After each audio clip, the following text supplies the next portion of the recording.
Hello, hello, hello. How the devil are we? How are we doing? My name is Key. We are live for Crystal Palace against Zrinjski Mostar. Bosnian side, Zrinjski Mostar, play Crystal Palace tonight at Selhurst Park. And the manager, as you may be able to see, he's just given his interview, is Igor Štimac. Igor Štimac is the former Croatian, well, he's still Croatian, but he's the former Derby County central defender. Premier League legend, I would guess, Igor Štimac.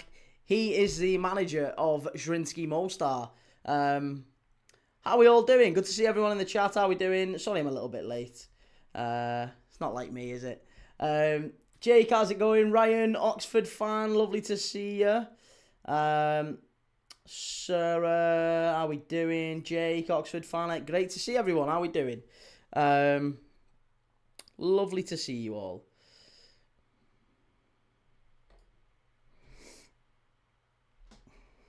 Hey, there she is. Hey, and can you see? Hang on, look at that. Hang on, this way. No, there you go. There you go. You see it? Told you I'd put it there. Sorry, that was just a quick one. My little girl's in the chat and she just wanted to see that I'd put the teddy behind me that she bought for me today. There you go. Breaking news, Celtic have been knocked out by Stuttgart 4-2. 1-0 Celtic won but got knocked out. I didn't see that they'd won. That's quite surprising, to be fair. They've done well to win in Germany. I mean, to be fair, the game was over. The tie was effectively over. Yeah, tie was over in the first leg at Parkhead. Toon Mad, how's it going? What's happening? We're watching Zrinjski Mostar against Crystal Palace in the second leg of the UEFA Conference League. Crystal Palace 1-1 from the first leg. So, it ain't over this one. It's delicately poised. Crystal Palace, this is a big, big jeopardy moment for Crystal Palace and Oliver Glasner, because honestly, think how many of their fans have been really... They've reached breaking point, haven't they, in the past few weeks, Oliver Glasner's supporters. They think it's time to go. The guy he's made it quite clear that he doesn't want to be at the club anymore. He will be leaving at the end of the season. All the Palace fans know that, don't they? Oliver Glasner knows that. Steve Parish, the Crystal Palace owner, knows that. And their season is just flying downhill ever since then. They are still in Europe, but by the skin of their teeth. They drew in Bosnia. They're going to have to do something special tonight to win. Because Zrinjski will be coming here with confidence, and I expect it will be a decent game. We'll definitely see goals. Fingers crossed. Jake, how's it going? Where are we up to? Good night, Dad. Have a good night. Good night, sweetheart. See you in the morning. Jake, I'm good, sir. Good stuff. Right, well, I've got an absolutely belting quiz for half-time. So we could do a little half-time quiz pre-match again. Try and get things a bit lively. Yeah. What are we saying? So listen, Thursday night. This one's gonna be a relatively chill night in terms of. It's not going to be as busy. We're not going to have any of the Reggies in the chat. But this is where I think this is a great night for football. Crystal Palace in Europe. You're not going to see it again for some time unless they win this competition. Do we think there's a real possibility Palace could win? Do we think there's a possibility they could win the Conference League? Looking at the other teams in the Conference League, I think they've got every chance. Honestly, Fiorentina are about to go out, aren't they? Fiorentina, well, it's level pegging. Fiorentina are losing 3-0 at home against Jagiellonia Białystok of the Polish Ekstraklasa. So, Fiorentina about to go to extra time.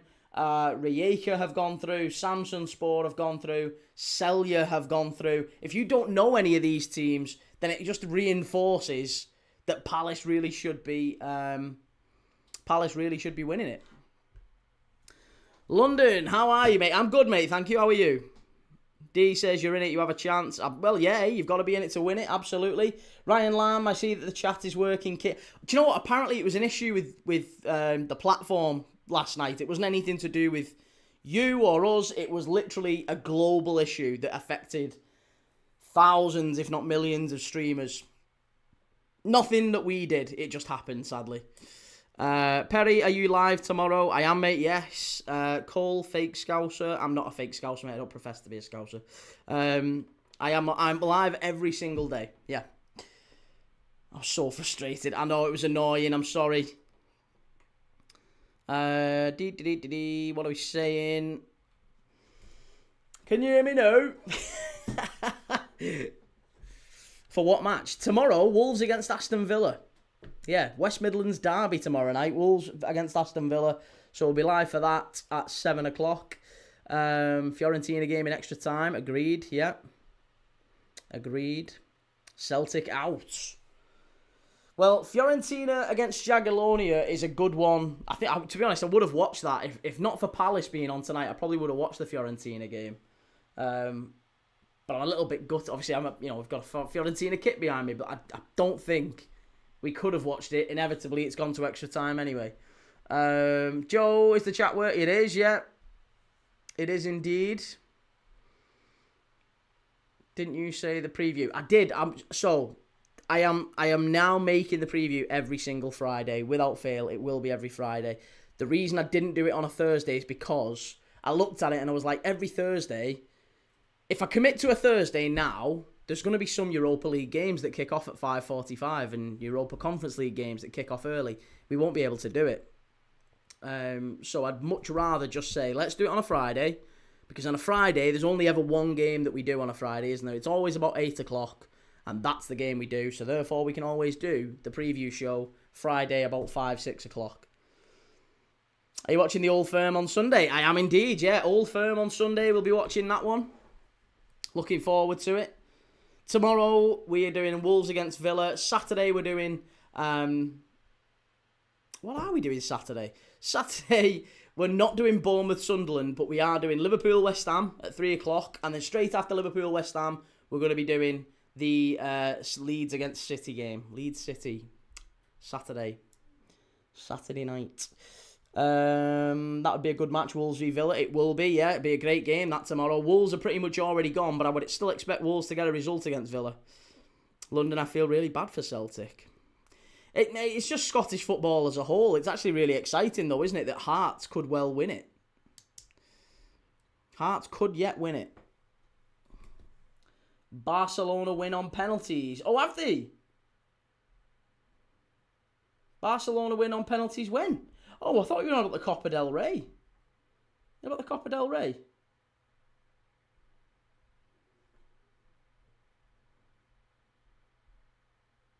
It's definitely not the Copa del Rey, is it?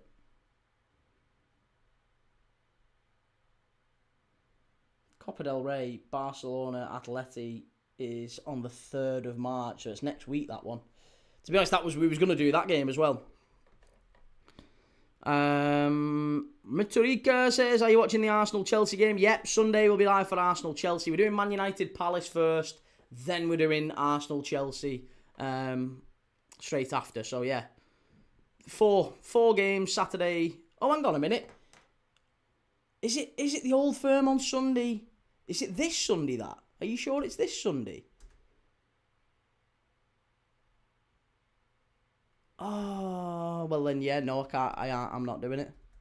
Oh, I'm doing Rangers Celtic. Rangers Celtic is the 8th of March, and it's in the Scottish Cup quarter final, innit? That's the one I'm on about. Yeah, that is the one I'm on about.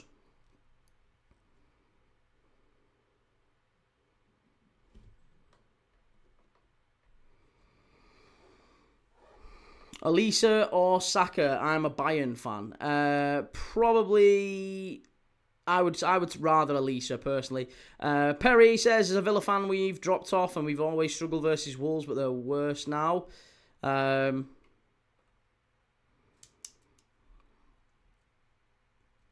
Key, have you seen the new Scream? I haven't, mate. No. To be honest, I've genuinely not been to the cinema in about 20 years. I'm not even kidding. I can't really go to the cinema. Mad Pup says this Sunday for the league, next Sunday for the League Cup. Yeah, Scottish League Cup. That I'm watching that one. We've got that one live. But this weekend is Manchester United Palace, and then straight after Man United Palace is Arsenal Chelsea. So we'll be doing that one. Lewandowski, best centre mid in Prem history in your opinion? Gerrard. Yeah, I can't give any other answer. Has to be Stevie Gerrard.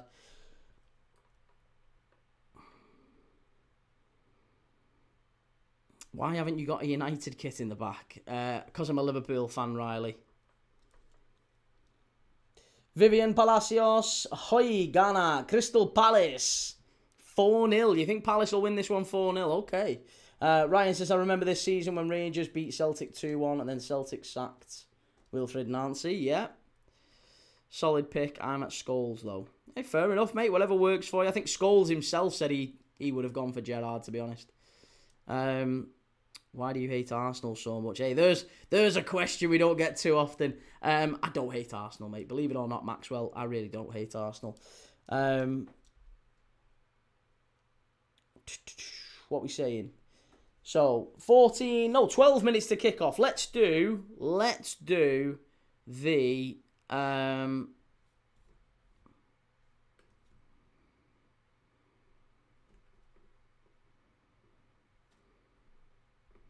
yeah, let's do the lineups. Where's the lineups? Max, was your honest opinions on Bruno Fernandes? Good player, very good player. Not a player I'd want in my team, but a very, very good player.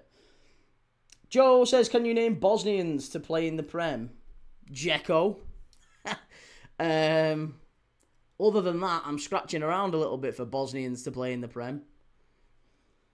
Yeah, I don't know. I can't name too many other. But Begovic and Dzeko, they're probably the only ones I can think of.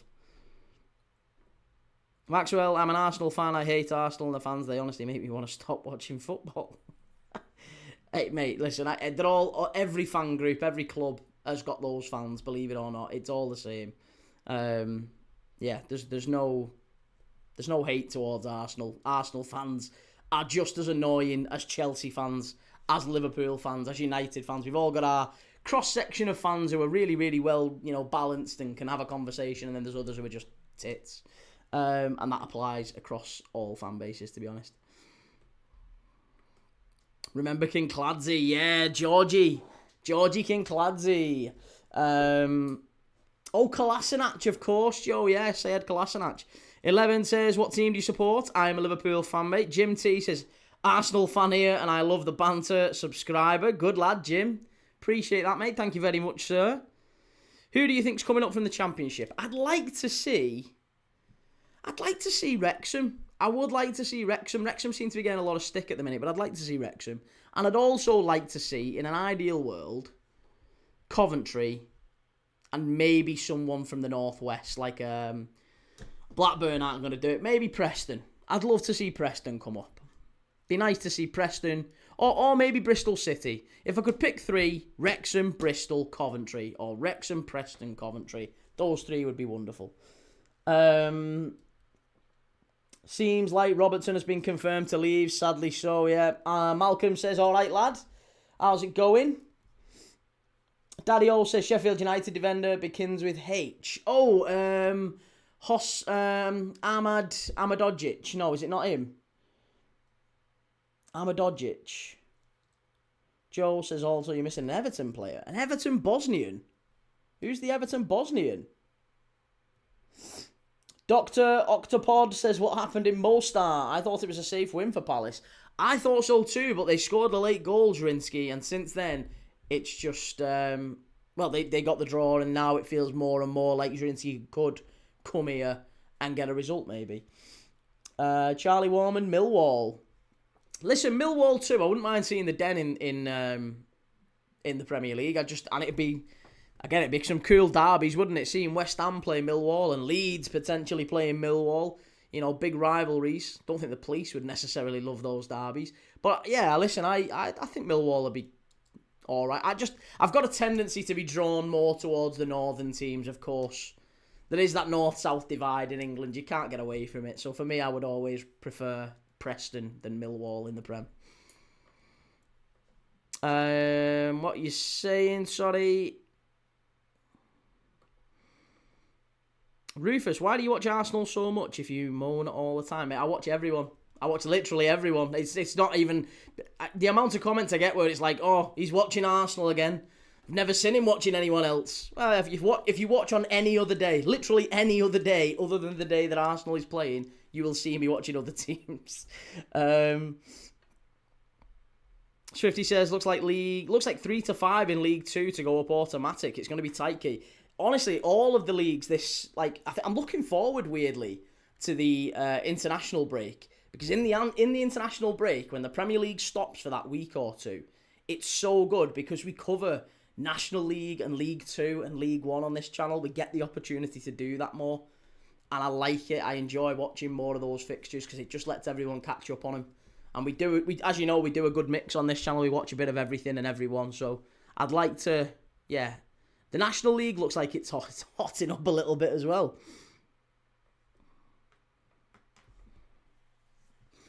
Are Arsenal more successful than Liverpool in the Premier League domestically in England competition? No. No, they're not. Hello, how's it going, mate? Good to see you, Ethan. DC, you were watching Spurs on the weekend, so it's not always Arsenal. True enough.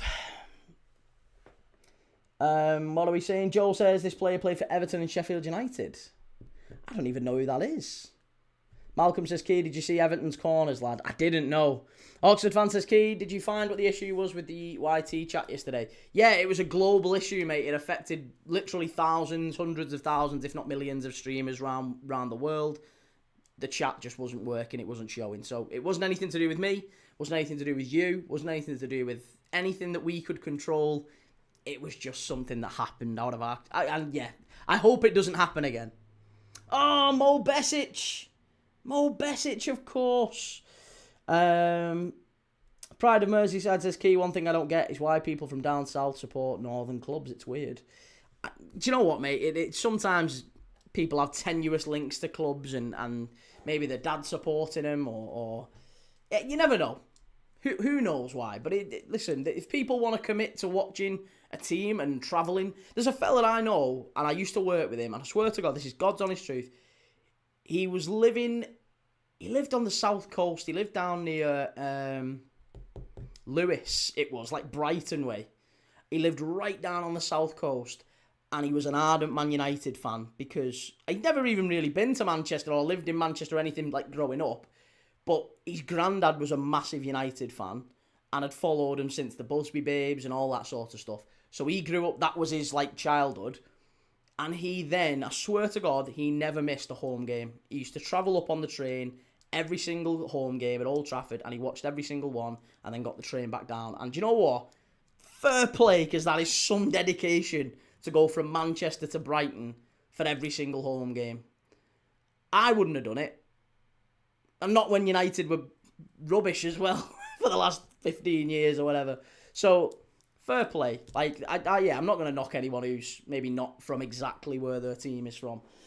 Serial Killer says, I support Palace, but I watch every game I can, even Brazil's Serie A. It's great to watch right now. Love that, Serial Killer. That's brilliant, mate. Yeah, listen, that's what we're about on this channel. It's good to see you. Thanks for the comment. Make sure you stick around, because honestly, that is what we do here. This whole channel is about people who love watching football. This is what it's about. Every other big fan channel, you know, they watch a bit of football, they watch the big teams, they watch the Chelseas, the Arsenals, the Liverpools, the Cities, and then they switch off for the rest of it. The vast majority of those aren't going to be live tonight for Palace, Zrinjski Mostar. The vast majority of them aren't going to be live tomorrow for Wolves against Villa. They're just not going to watch it. When the international break happens, we won't see them. They'll all raise their heads again for the World Cup. And it's exactly the same sort of thing with pretty much every other fan channel. What we are here is watching football every single day. Every day, come rain or shine, we'll watch a game of football together. And if you like that sort of thing, then get amongst it. Hit the like button, subscribe, all that good stuff. If it's not your thing, that's fine too. That's no problem. I appreciate you staying, dropping in and everything. I love it. Joe says there are 3 more, but I don't even know them. And Pride of Merseyside says Malcolm from the Northwest, East Lancashire, not far from Poole. Love that. Eleanor Bull says, any other Palace fans in the house? Yeah, we've got a couple of Palace fans in there. Serial Killer's a Palace fan. Who's anyone to tell anyone who they could or should support? Well, exactly, yeah, that as well. That as well.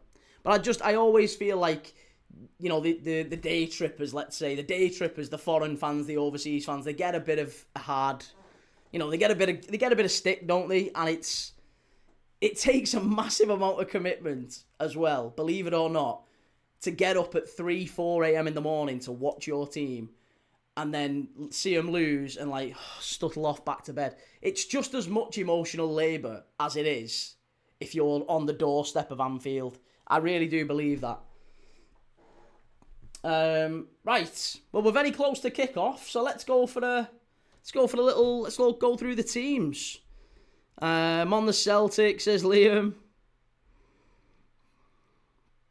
Bro, you sound very local to me. Widnes. I was born St. Helens way, mate, Mike. Yeah.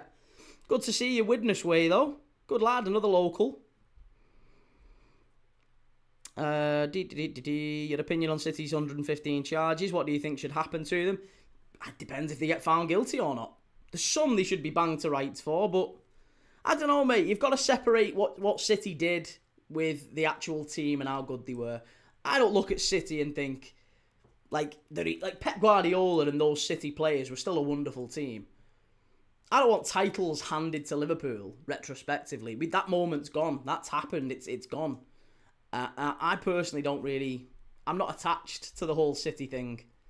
Like, if I'm dead honest, nothing's going to happen till the end of the season. I think the funniest thing that could happen is maybe that Arsenal finish second but get awarded the title because of a points deduction. That would be quite hilarious. But yeah, I really don't think it was... I don't think anything that City have done is... You can't make up for it now. It doesn't make any difference. You relegate them, all you're going to do is just mess up the Football League. Yeah, it just messes up the Football League. It won't do anything. I wouldn't relegate them. I would maybe be tempted to give him a transfer ban. I'd give him a transfer ban. Like a 4 to 6 window transfer ban. Something like that.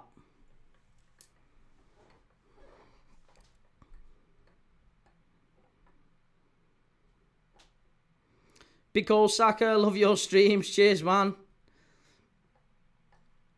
Sobersley opinion. What about Sobersley? I don't mind Sobersley. Good player. Serial Keller says it's taken way too long to cur now with City. Yeah, that's true as well. Yeah, that's probably true enough as well. Pistol P says, who will win? You've got to back Palace tonight, haven't you? Let's go through the Palace lineups as well, just as we're going through to kick-off, because we are very, very nearly underway.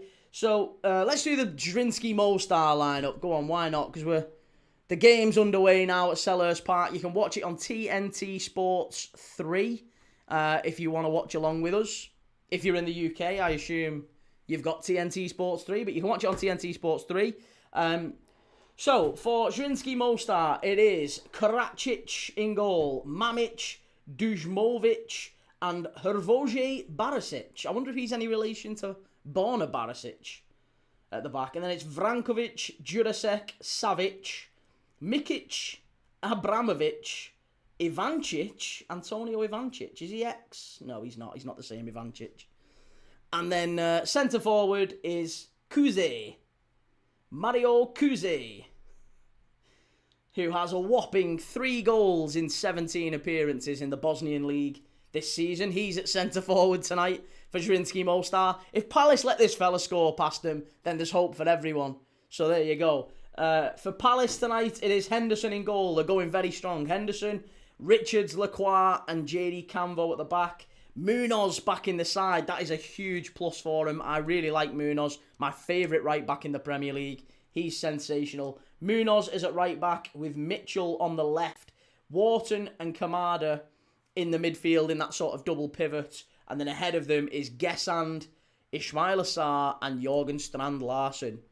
2 new faces in that Palace attack. Can Zrinjski Mostar ride this out for long enough that it makes it a compelling watch?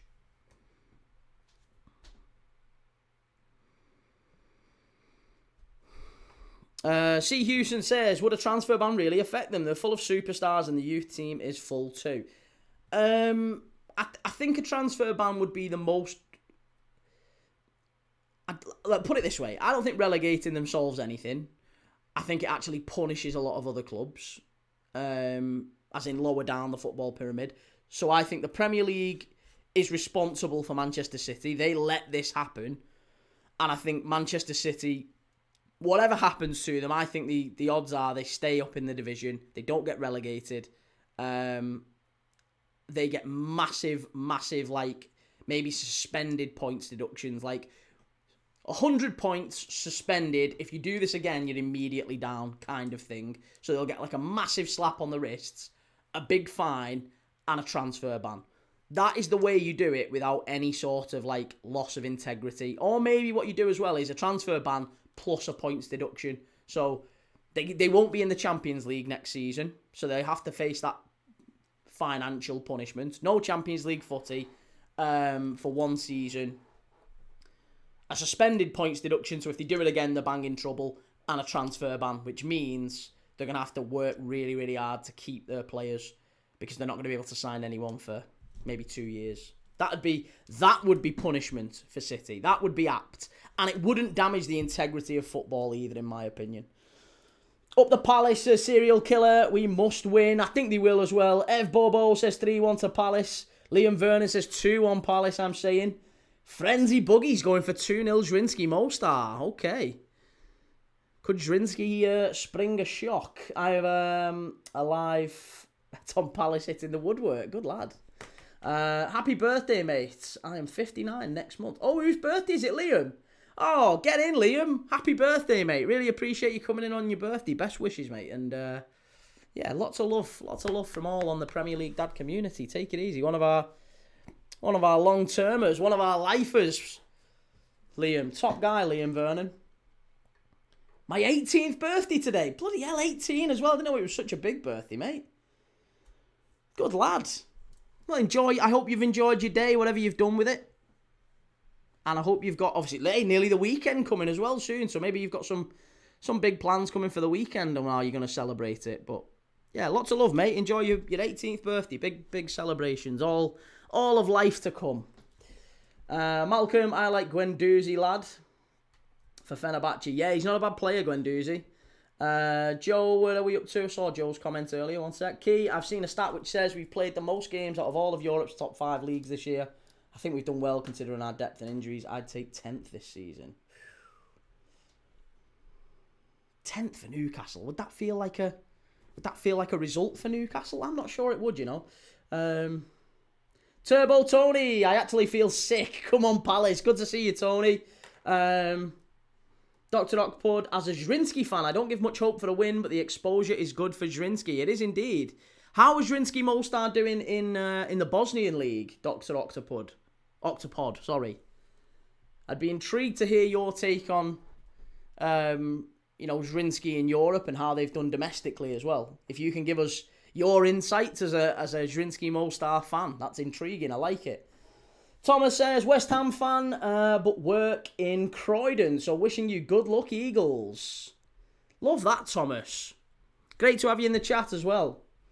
Oh, wow. Frenzy Buggy. Thank you for joining the Premier League Dad Matchday squad. Good to see that new member in the chat. Love that, Frenzy Buggy. What a guy. Appreciate that, mate. Thank you very much for joining. Thank you so much for supporting. Tomorrow, you will see we do a members-only live. So only members... We do a stream where we go ahead through the Premier League fixtures, all 10 Premier League fixtures. We look at them, we preview them together, and it's a little bit more intimate. Obviously, there's hundreds of people watching now. Tomorrow it will be just us, and we'll have a little bit of a chat and go through all of the games together for half an hour or so.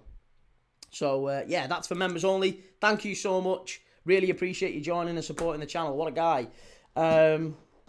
Dr. Octopod says, pretty good, couple of years in a row champion. Fair enough. To be honest, I always, I shouldn't really use the word because it can get you in trouble on other platforms, but the B word rhymes with pet. I used to have a little dabble on Borac Banja Luka. They were always my Bosnian team, Borac Banja Luka. Sarajevo as well, and Zeleznica. But they are the only ones that I would ever tend to look at and think, yeah, them, Zrinjski, Zeleznica, Borac Banja Luka. Palace with the corner, Zrinjski get it away. Will Forever says, I'll be watching the Palace game, but this Red Star Belgrade Lille game could go to pens. Mr. Arsenal fan, how's it going, mate? Good to see you. What games are you listening to, mate? I'm not listening, I'm watching Crystal Palace Zrinjski Mostar. It's on TNT Sports 3. Serial Killer, I busted out the Zaha scribble jersey for good luck for this one. Nice. What's this Savage dude doing? Have you heard Premier League matches might move to Netflix? 10 quid a month. I haven't yet. I haven't, no. D says Ref Barisic is his brother. Oh, is it really? I just recognised the name. I didn't think it would be, but hey, there you go. We have got a tenuous link to Borna Barisic.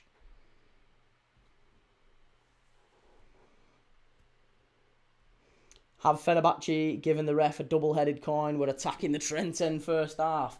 Yeah, let's keep updated on all the other games tonight, by the way. So we've got, obviously we're focusing on Crystal Palace and Zrinjski Mostar. However, Fiorentina have just pulled one back. Get in, Fiorentina. They've just got one back against Jagiellonia. Palace down the right-hand side. Munoz. Chance. Good defending. Well done. Good defending. It's 3-1. So now Fiorentina look... Oh, he was offside there, Strand Larsen. I think Fiorentina should be going through now. Alkmaar are already 1-0 up against Noah. They are now level pegging on aggregate. For the Europa League, Ferencvaros went through earlier, didn't they? Against Ludogorets, so they've gone through. Plitzen and Panathinaikos are in extra time. Red Star Lille in extra time. Stuttgart went through earlier, and we've got Bologna, Bran, Celta Vigo, PAOK Salonika, Genk, Dynamo Zagreb, and obviously 3 stars team, Nottingham Forest against Fenerbahce. Ev Bobo, do you play FPL?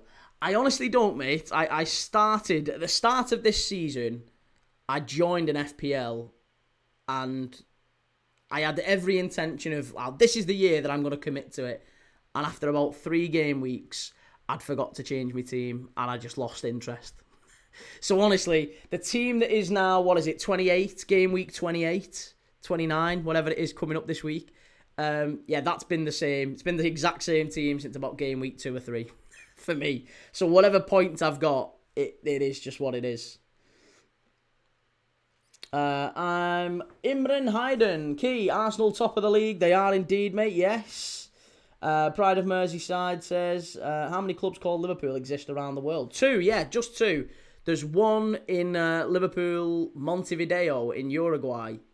They were a blue kit, which is, I believe, the kit that Liverpool had originally. We wore blue originally. Casper, are you doing a stream for the Champions League draw? I am indeed, yes. We'll be live tomorrow for the Champions League draw.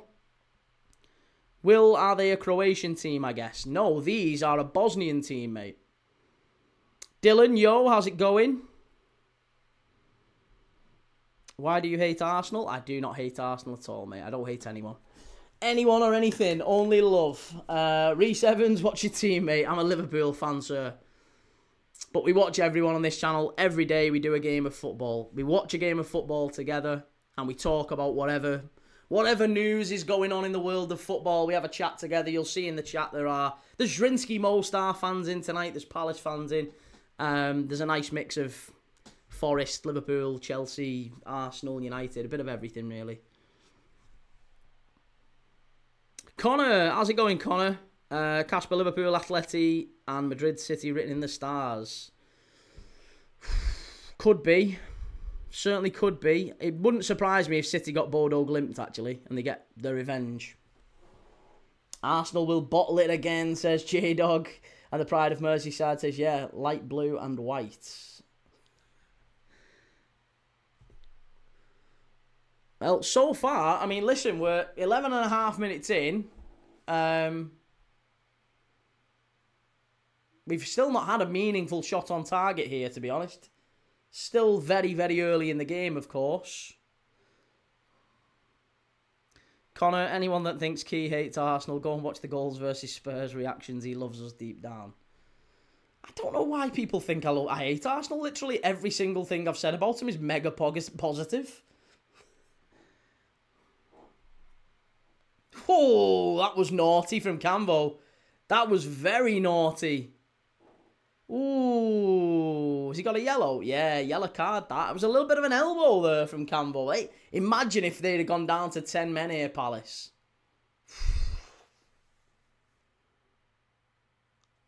Lau says, odd one for Liverpool in the Champions League draw. Get Simeone. But in softer half, get Galatasaray and in harder. You've got to beat the best to be the best, mate. It doesn't matter. At some point, you've got to play all of them. We've played Real Madrid and beaten them this season. I'm not scared of anyone in that Champions League. We've beaten Arsenal this season. You know, I wouldn't be scared of anyone. The best teams in Europe, we have played over the last 12 months and beaten them. So I'm not concerned. We've got to beat them if we want to win the Champions League. So at some point, you're going to have to play them. You can't get all the way to... If you get to the final all the way playing like... Let's say the draw was mega kind and you got Bodo Glimt, then you got Galatasaray, and then you somehow managed to get like a Newcastle or a Spurs. As soon as you got to the final, you'd be like... You'd probably get battered if you played anyone really, really good.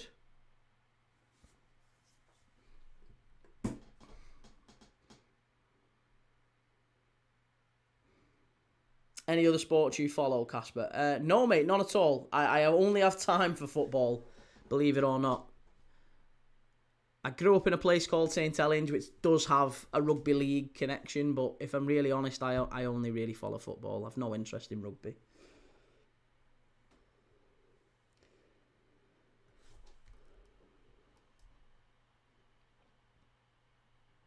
MCFC says, I'm getting tired, bro. We always play Madrid. We are 100% getting them. Joe says, yo, Rasta, how's it going? Our Arsenal predictor. How's it going, Rasta? Madhouse says, Key, what is your favourite club name other than Liverpool? Mine is the Go Ahead Eagles. I don't really know. Maybe Betis. I think Betis would be if I had to pick another team, it would be Betis. I like Betis a lot. Crumb Snatcher says, an Arsenal fan, I don't mind getting knocked out of the Champions League if it's meant us winning the league. Fair enough. I think quite a few Arsenal fans would take that. Daddy-O, I can't work out Zrinjski's formation on your graphic. I think it's a 5-4-1. I think it's a 5-4-1 from the way they're playing. They're certainly playing 5 at the back.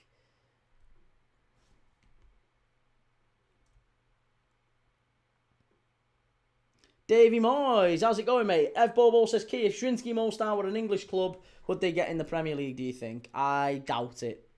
I very much doubt it. The Premier League's a very, very high bar. I think there's a lot of lower level La Liga teams that wouldn't necessarily get in the Prem.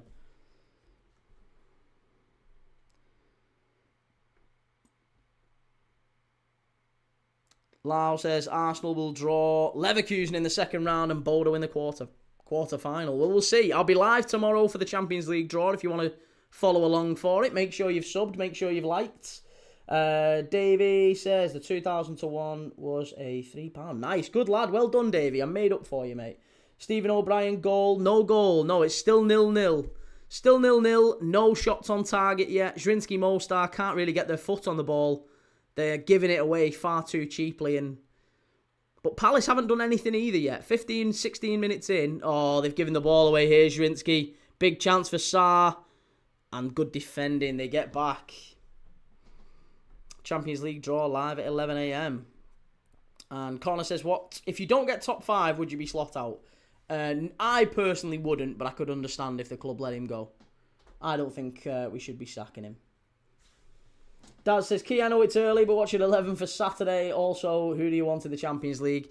Don't care. Honestly, don't care who we get in the Champions League. We can beat them both. We play both over 2 legs. We'll beat them. I'm not concerned. I think we'd beat both of them.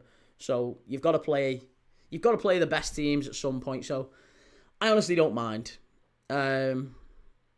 And lineup, I think lineup wise, again, I'd just go with the same team that we've played consistently. Depends if Wirtz is back.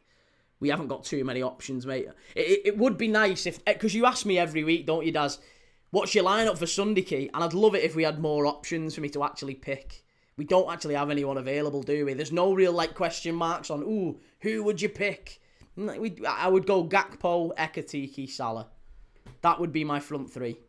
Because we haven't really got anything else. I would have Wirtz, Szoboszlai and Gravenberch. I would drop McAllister to the bench. Or maybe I'd put Szoboszlai right back and put McAllister in midfield. That probably is what we end up doing, sadly. What time is the draw? Apparently it's 11 a.m, Sarah. Dyer the Goat, how's it going? Frenzy says Crystal Palace going home. If Wirtz is back, Key. Yeah, if Wirtz is back, then it makes it a bit easier. Ricky, who do you support? I'm a Liverpool fan, Ricky. Is Neon in Switzerland the base of UEFA? It must be. It's one of them. It is one of them. Fiorentina have scored again. Wonderful news for Fiorentina. I'm glad. I like Fiorentina. One of my favourite sides. Fancy Monkey says football hates Wharton assist. Rasta, Palace for the win. I think so too. It's going to be, is it a corner? No, not quite a corner. I thought we was going to get a Palace corner there. Connor, how many phones do you have, mate? 3. I've got one here for modding the TikTok chat. I've got one here with the lineups.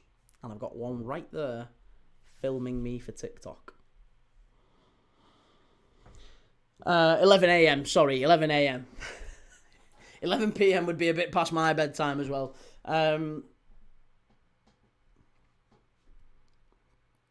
Palace knock it all the way back to the goalkeeper. Better, much, much better. Defensively, a little bit more comfortable, Palace.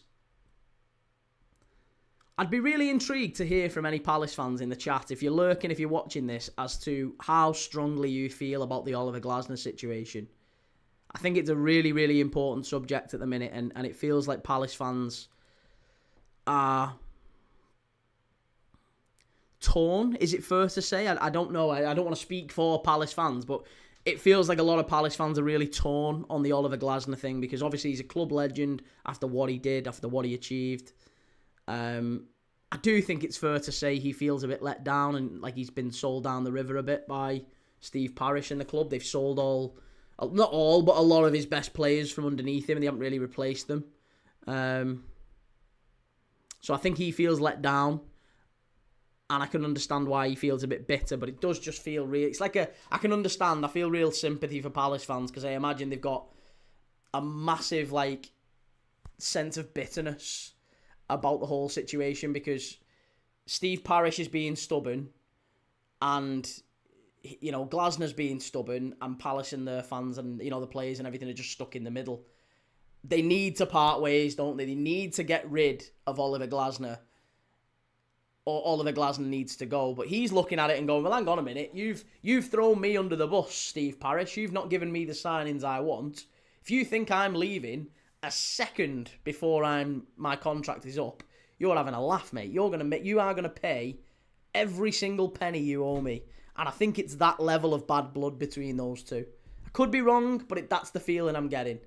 And Steve Parish is looking and going, nah, do you know what? We'll force him. We'll force him to tarnish his legacy, because eventually he's got integrity. He'll just walk away, and then we won't have to pay him for the rest of the season. Maybe it's that. I don't know. I could be wrong. Bobo says, I think he should get sacked, but he has been great. And Zach says, get him out. Had enough of the antics. Grateful, though. Glasner to Man United. Serial Killer says Glasner out. I hope I haven't misspoke, by the way, Palace fans, on that front. It's just a feeling I get as an outsider looking in. And I freely admit, could be wrong. I could have read the situation wrong. Connor says, the setup looks class, mate. Love the retro shirts too. Thank you very much, mate. Appreciate it. Got something a bit different happening for the World Cup, so I've got loads more of the shirts and stuff. We tend to rotate them, but I'm going to be doing something a little bit different for the World Cup with them. Dyer says, bit sad about Oliver Glasner, but I think you'll get a new man. Who would you want as Palace fans? Is there anyone? I was having a conversation with another Palace fan, funnily enough, the other day, and we were talking about it, and I can't tell you now, does Thomas Frank not just stand out as a really, really obvious Palace appointment? Oh, thank you very much for the gifts there. Really appreciate that, Will. Cheers, mate. Top man. I can't believe they've not appointed Thomas Frank. Surely sacking Glasner now, or agreeing something, a mutual agreement that this just isn't going to... Because Palace are still in Europe. They are favourites. They've got to be one of the favourites to win this competition, if not the favourite. If they win again, they get another season in Europe next year. It's another load of money coming into the club. It's another opportunity to raise the profile and get some good players coming in. Like, it's a massive opportunity, and it just feels like Steve Parish is looking at it and going, nah, I'm not bothered. When's the next time Palace are really going to get in Europe? Strike must be! Oh, big deflection, nearly 1-0 Palace. Daichi Kamada picking it up in the box, got the second ball. Big block there by Savic. And Zrinjski lived to fight another day. Good ball in, Strand Larsen wins it. Kamada picks up the second ball, and Savic just throws himself in front of it. It was inside the box, and it just deflects wide. It's going to be a Palace corner.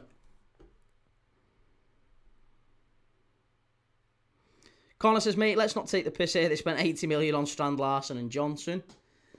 Listen, I'm not saying they've not had any money to spend. Oh, on the roof of the net. I'm not saying they've not had any money to spend. But I still look at it and think that's not a... If you've just won the cup, Palace have never won anything in their life, right? They've never won anything. It's a huge moment. I absolutely get why Oliver Glasner would have said to the owners, listen, give us some money, give us some budget. If ever there was a time to push the boat out, if ever there was a time to go big and try and get this club really up there, competing with the top six, and who knows, Christ, maybe we could get into the Champions League. Let's see. They'd have invested more money. They'd have been able to keep Gay, probably. They've been able to keep Gay. Oh my God, Zrinjski are in. Zrinjski, hit it. Oh no. No, the chance has gone. Chance has gone. For a second there, it looked like it had opened up. I'm not cheering for Zrinjski, by the way. I've just... the guy got a chance and I was a bit like, hit it, have a go if you're going for it. AJ Mayo, just curious, but every time I see you, you're hating on Arsenal. Why do you hate Arsenal so much? I don't hate Arsenal, mate. I don't hate Arsenal at all. What nationality are Jagiellonia, the team Fiorentina are playing? They are from Poland, in the Polish Ekstraklasa. What team do you support, Sahar? I'm a Liverpool fan, mate. Alan Pardew back to Palace. Red card in the Fiorentina game.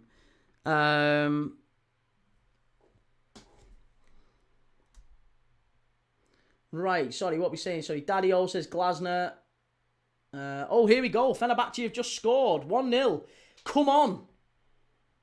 Let's have a bit of a game in that one. It'd be nice if that one finished 3-3, and then we can switch it over. Once this one's finished, we can switch over to Fenerbahce against Forest in extra time. I'd love that. We did that last night. As soon as the Real Madrid game finished, we switched over and watched Juventus Galatasaray for the last half hour. I'd love to do that again tonight. Fiorentina 5-4 up.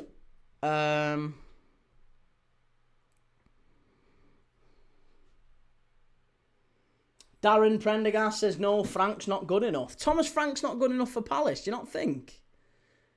Who would be then? I'd be intrigued to think to see who you'd want. Who would be the manager?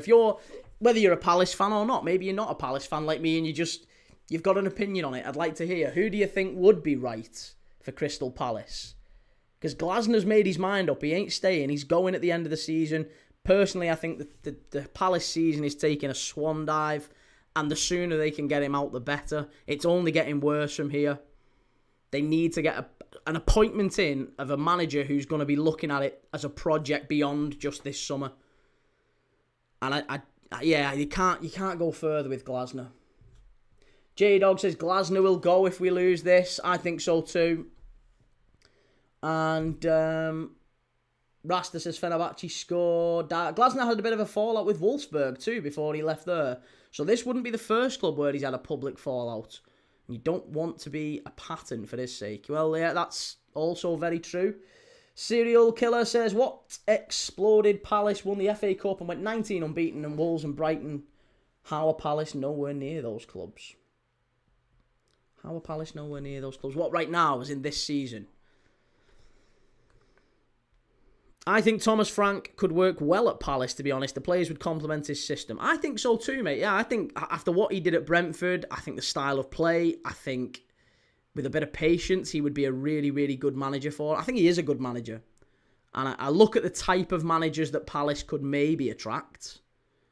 Given that, because do you know what? All the top managers will look at what Crystal Palace did with Oliver Glasner.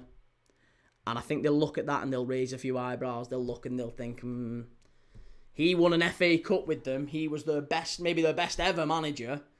And this is how they treated him. They sold all his best players and didn't really support him and back him. And there was that whole fallout. So I think there's a few managers who might look and go, nah, you're all right, actually. But there's some who would really relish, I think, managing Palace. And, yeah, Thomas Frank, I think, would be a good appointment. I'm trying to think of other ones who would be a real top one for him. Marco Rose says, Connor. Ruben Amorim. I think Ruben Amorim would probably look for no disrespect to Palace, but maybe a job for a team who are seriously looking to compete in the Champions League. I think Sporting to Manchester United, Manchester United to Palace is probably, again, no disrespect to Palace, but a little bit too much of a step down. I could see Amorim going to maybe a Newcastle or possibly a Villa, someone like that. And that's not to say that, you know, Palace, like I said, Palace did amazingly well last year, but you know what I mean. Hopefully that, you know where I'm coming from. Tony Pulis. Sean Dyche. Freestyle Football Academy, good evening to you. How you doing?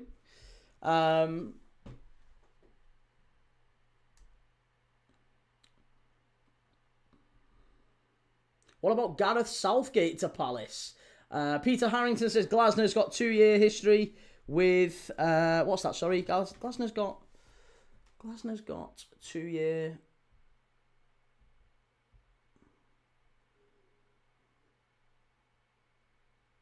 Glasner's got a 2-year history with previous clubs, arguments with owners about lack of investment. It's what he does. Okay, fair enough. Hey, listen, I'd take that. Strand Larsen's been booked here, and it looked like he just caught him. Didn't look too nasty. Yeah, I mean, do you know what? In many ways, maybe he's a little bit fortunate there, Strand Larsen, because that is the exact thing that got the the Dortmund defender, sent off last night, didn't he? The Dortmund defender, Ben Sabani, got sent off last night when he kicked out, exactly as Strand Larsen did there. Strand Larsen, honestly, if he kicks him and if he connects with his head, Strand Larsen probably gets a red card there.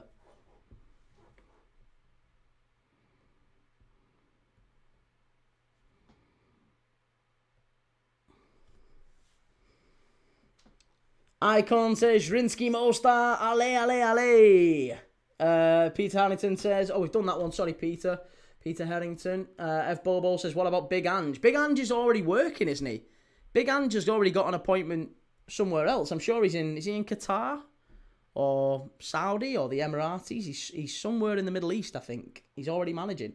Southgate's not a bad shout, yeah. Would Sir Gareth actually do it, though? De Zerbi, maybe, says bye-bye Tottenham. Love that name.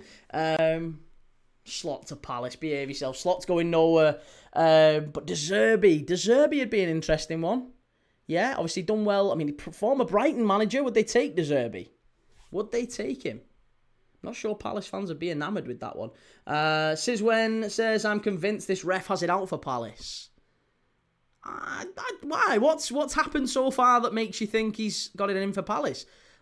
I think every decision so far has been bang right, to be honest. I'm not sure which one we're looking at and thinking he's got it wrong. It is a yellow card, that one. There was a red card given for it last night. If nothing else, it's consistent. Dr. Octopod says, just looked at the difference in team worth. Zrinjski, 8.1 million. Palace, 536 million. Yeah. And we're sat here talking like Palace haven't had the money to compete. It's true, but I get where you're coming from, mate. Absolutely agree. It's there's quite a disparity there.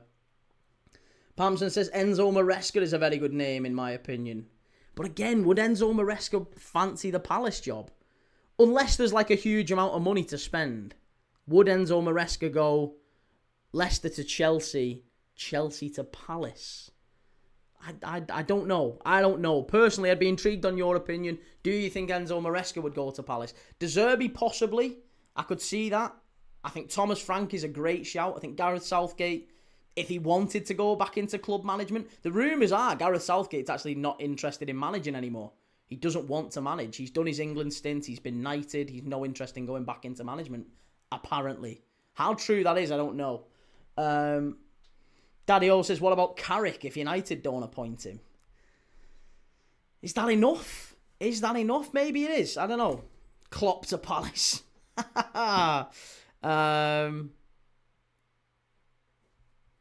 Serial Killer says, I want Southgate. And what about Frank Lampard to Palace? Again, I think Frank Lampard's probably going to go up with Coventry. And if Coventry come up with him, how likely is he to kind of jack it in at Coventry and go to Palace? I don't know. Maybe it all hinges on if Palace can win this competition. And I do think there's a very real possibility that Palace could win it. They are very, very well prepared in terms of squad depth. They've got the players who could go and win it. I look at the other teams in the Conference League, and I don't think there's anyone that really stands out like they definitely a really top team. Like, I think AZ Alkmaar could maybe, at a push, do something. The only ones that I look at is, honestly, Strasbourg, maybe Mainz,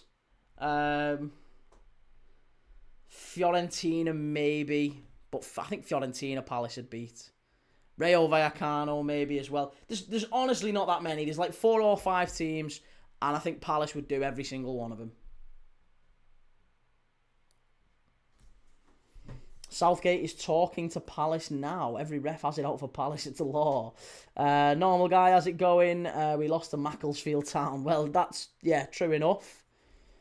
Tank Matt says that he's a manager in place but can't join until the summer. It's how Parish works. That's why we are keeping him. Who's the manager who's joining in the summer, do you think? Mostar doing the dark arts. Madhouse says, are Coventry historically bigger than Palace? I know I wouldn't have said so. And to be honest, whenever people ask that question, I don't take this the wrong way, Madhouse, but whenever people ask me, is X club bigger than Y club? The question I always ask myself is, right now, if I'm a football player and I have the option to join Palace or Coventry, which one am I joining? So that's the only thing that matters, really. In terms of how big of a club are they, that's all that really matters. Which is the more attractive proposition? And right now, it's absolutely Palace. It's the same with Everton and Spurs. We had this conversation the other day. Who's the bigger club, Everton or Spurs? Everton have won 9 league titles. Spurs have won 2. Historically, Everton win it. It's a landslide. If you're just looking at historic trophies. But if you're a player and you've got a choice between Everton and Spurs, you ain't choosing Everton. You're not choosing Everton. Spurs have been in the Champions League. They've been in Champions League finals. They won a Europa League last year. They've won 2 League Cups since Everton won anything last in 95. It's the only thing that ever really matters in that question is who would the player rather join. Rubes, thank you very much for the gift, Rubes. Very kind of you, sir. Anfield Zone TV, good to see you, man. Oh, Palace have scored! It's Lacroix! Maxence Lacroix. Listen, do you know what? We talked about this fella all season. For me, he is every bit as good as Mark Gahey, if not better at times. He is astonishing. An absolute Rolls Royce of a defender at times. And I think he misses his centre-back partners. He's having to hold it together because he's having Cambo next to him. And, Richards has been missing at times. They've had to put Lerma alongside him. He's had a rough job there at times since Gahey's gone. But he's a fabulous defender. Watched him when he was back at Wolfsburg, and a really, really talented player. Is he onside, though? That's the only question. When the ball comes in, oh, he's miles on. He's miles on, and it's a great ball in. Fabulous cross from Wharton.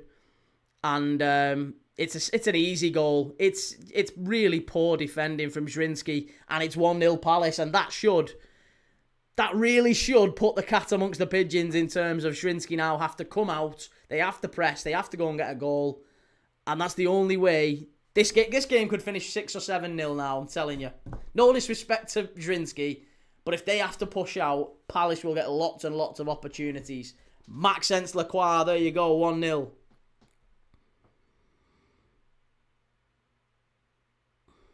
Danny Sharp says they'll choose Everton as Tottenham will be in the Championship.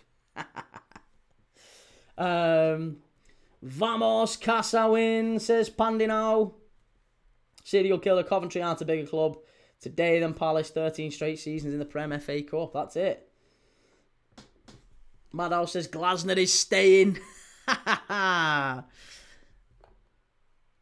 Lacroix sick on FIFA, says Rocco. And Fenerbahce nearly scored again, apparently, says Will. Ingrid Castro, Salu goal to Crystal Palace. And Brendan says, depends on the player's ambition. If they're just happy to play in the Prem, get paid good money and no real high expectation, Everton's the one.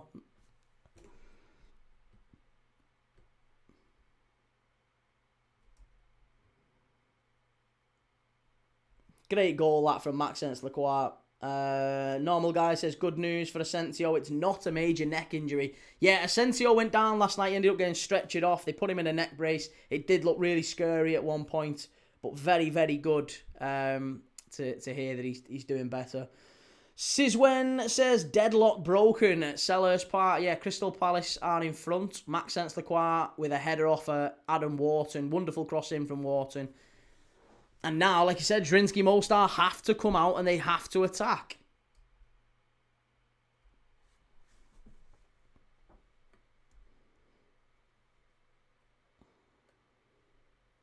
Don't start that VAR, Kibosh. Who did Liverpool get in the Champions League, says Kingsloth. It's only tomorrow, mate. Yeah, tomorrow at 11 a.m. I'm live tomorrow for 11 a.m. For the Champions League draw. So if you want to watch along with me, then please do so. Palace can't hold on to a lead, says Serial Killer. And come on, Palace, says Darren Prendergast. I'd like to see Palace win with a bit of confidence here. Yeah, like I said, I've got friends who are Palace fans who I've worked with in the past, really good guys, and I'd like to see them. It just feels like the season's really crumbling. They're in again here, Palace, big chance. Unlucky, good defending, and Wharton dives in. Palace win it back. That's better. Rube says, Key, you would love to play for Everton. I wouldn't mind it. I'd be a very rich man. Palace into the box. Going to be a goal kick. Daichi Kamada couldn't get a final touch on it. And Peter says, Max has been massive for Palace. Superb player. Been a brilliant signing, hasn't he? How much did they pay for him, Palace? Was it about 30 million? Something like that. It was quite a bit, wasn't it? Maxence Lacroix. He's still only 25. Honestly, I think that if there was a 18 million euros as well. 18 million euros. 2 years ago, they paid 18 million euros from Wolfsburg. Honestly, you get 60, 70 million, maybe 80 million for him now. He's that sort of a player, Maxence Lacroix. Now Zrinjski on the counter-attack. This is where they can hurt Palace. Cuts inside, strike. That was dreadful. That was appalling. Must do better. Really, really poor. Yeah, 18 million is unbelievable. Serial killer Glasner is out. He lied for months about not re-signing. We could have sold Gay at the start of the season and he put us over. Wake up. Bradders, hey Key, love the new setup with more shirts. Sorry I've not been in for the last week. I've been on a family holiday at Butlins. Lovely. Which Butlins was it? Was it Minehead or what's the other one? Skegness. Been to a few of them, to be honest. Darren says, need to win 3-0 for our confidence. Yep. Max was around 20 million. Absolute bargain. Yeah, got to rate that as a signing. I've really liked Maxence Lacroix. I'd have him at Liverpool, to be honest. I'd love him at Liverpool. He'd be... if you said to me now, I swear to God, this is no... If people are talking about Matty van der Ven to Liverpool and stuff like that, give me Maxence Lacroix over Matty van der Ven any day of the week. Any day of the week. Daniel says, what would be more appealing to you, the Brighton job or the Palace job? Ooh.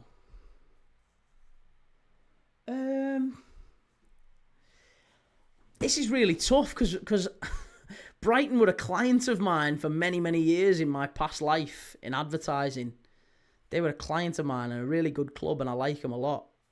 But I like Palace too. So I've no horse in the race. I don't really prefer one over another. But I feel like Palace, obviously the recent success and all that, it was wonderful. But I feel like with Brighton, just working within that framework that they have there of, like, they bring in lots and lots of young players, which would be really good to work with, and then they sell them every year. That's Brighton's model. Like, it's not a problem. Yeah, we'll bring in a young player, we'll make him really good, and we'll sell him for like 100 million, it's fine. We'll go and get another one. There's another one waiting for you. Like, Caicedo, oh no, we've just sold our best midfielder for 100. It's all right, we've got Baleba in, it's all good. It's all good, Baleba's in. You know, they did it with Cucurella. They've done it with everyone, haven't they? I mean, to be honest, there's loads of players at Brighton now that you look at and think, even Van Hecker. Honestly, I'd rather Van Hecker than Van der Ven. Van Hecker's a decent centre back. They've got a lot of talented players at Brighton, and I think the whole data model that they have there works really well. So I think if I was a manager, probably wouldn't mind working within that framework. Bogner, lovely. Rube says 18 million for a second-rate defender when we paid 0 for Lewis Dunk. Well, there you go. There's a Brighton fan clapping back. Tank Matt says that's what Friedman did for us. We really miss Friedman. Could spot a talent. Yeah, Dougie Friedman. Good player as well, Dougie Friedman, wasn't he? Freddie said he'd go for 40 to 50 mil. He's good, but not Gay levels. Not under contract, though. I bet he's got a bit, he's got about 3 years left on his contract. I bet you could command about 60 plus for him. 60 to 70 plus, I would imagine, for Lacroix. 3 star says, drag Luca off the pitch now. He is utter shite. Freddie says, even as a Palace fan, I'd probably say the Brighton job. They have better recruitment since Friedman left. That's what I mean. I just think the recruitment thing is the only attractive thing that really distinguishes the two. On a Permo, Kennedy says, the Crystal Palace team is awful. It's better to watch Mirassol from Brazil. Is that where you're from? Do you enjoy watching Mirassol? On a Permo says, that's what happens when you sell your best players while playing Europe for the first time. True.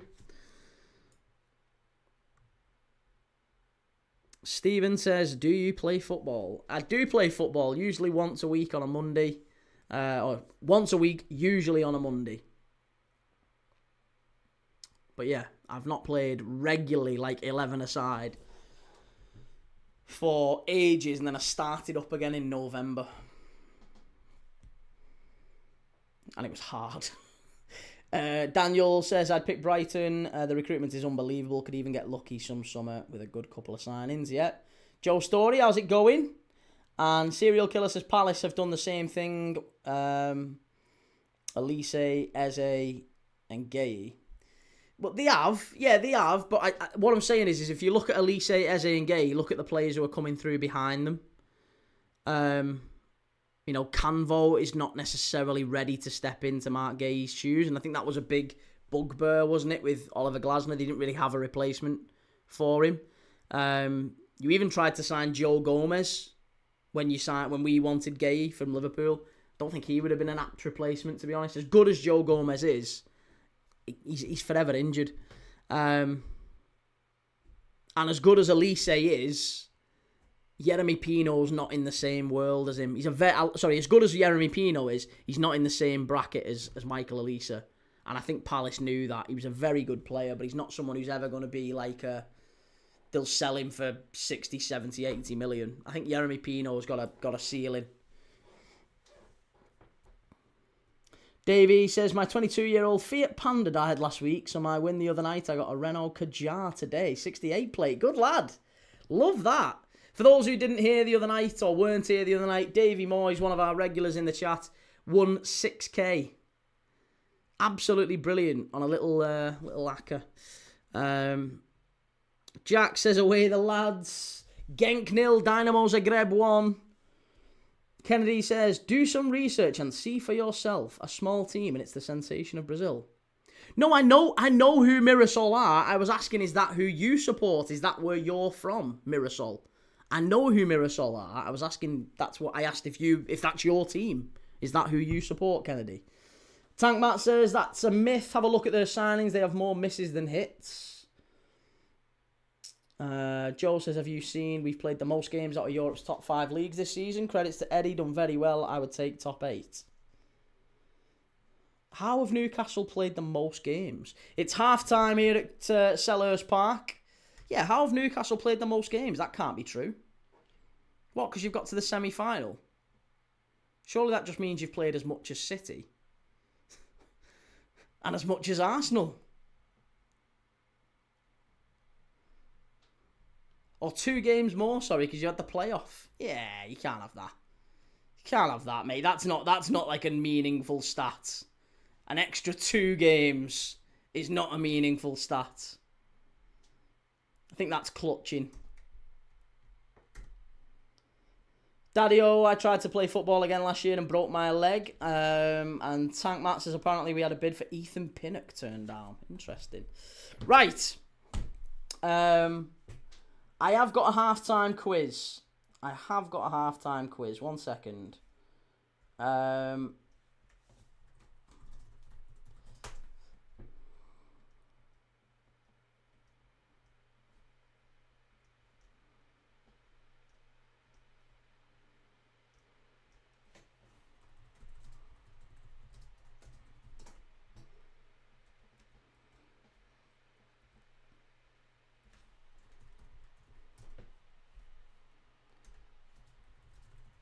Yeah, we always do. If you're new around here, we always do a halftime quiz.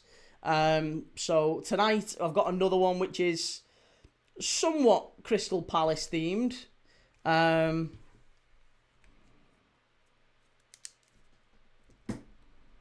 So I need your answers in the chat.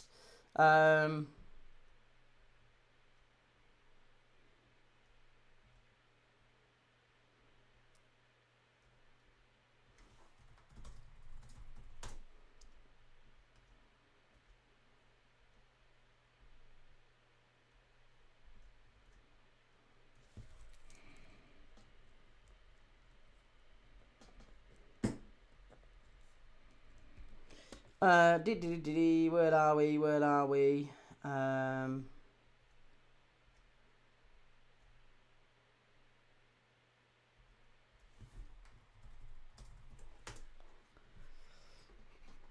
Harvey says, the stream has come up on my FYP and within 2 seconds you said as much as Arsenal. Did you know what the context was of that comment, Harvey? We were talking about number of games played. We were actually talking about Newcastle, to be fair.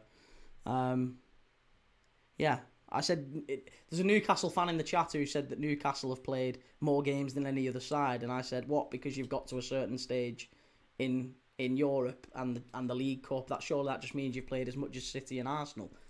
That's obviously what you heard. That doesn't mean anything. That's nothing to do with Arsenal.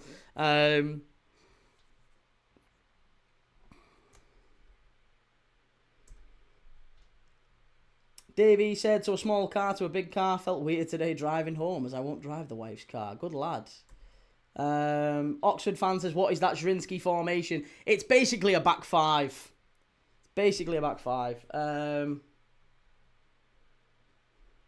Joe says, yeah, no, of course it is. You've played the same number of games as City and Arsenal in the FA Cup. You've played the same number of games as City and Arsenal in the league. You've played the same number of games as City and Arsenal in the League Cup.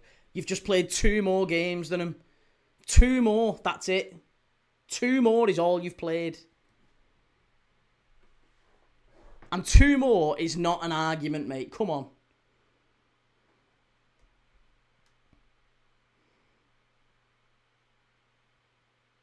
Onapermo says the chat was even down last night. Something weird going on with communications. Yeah, it's something to do with I think with the platform itself, it wasn't anything to do with you or us.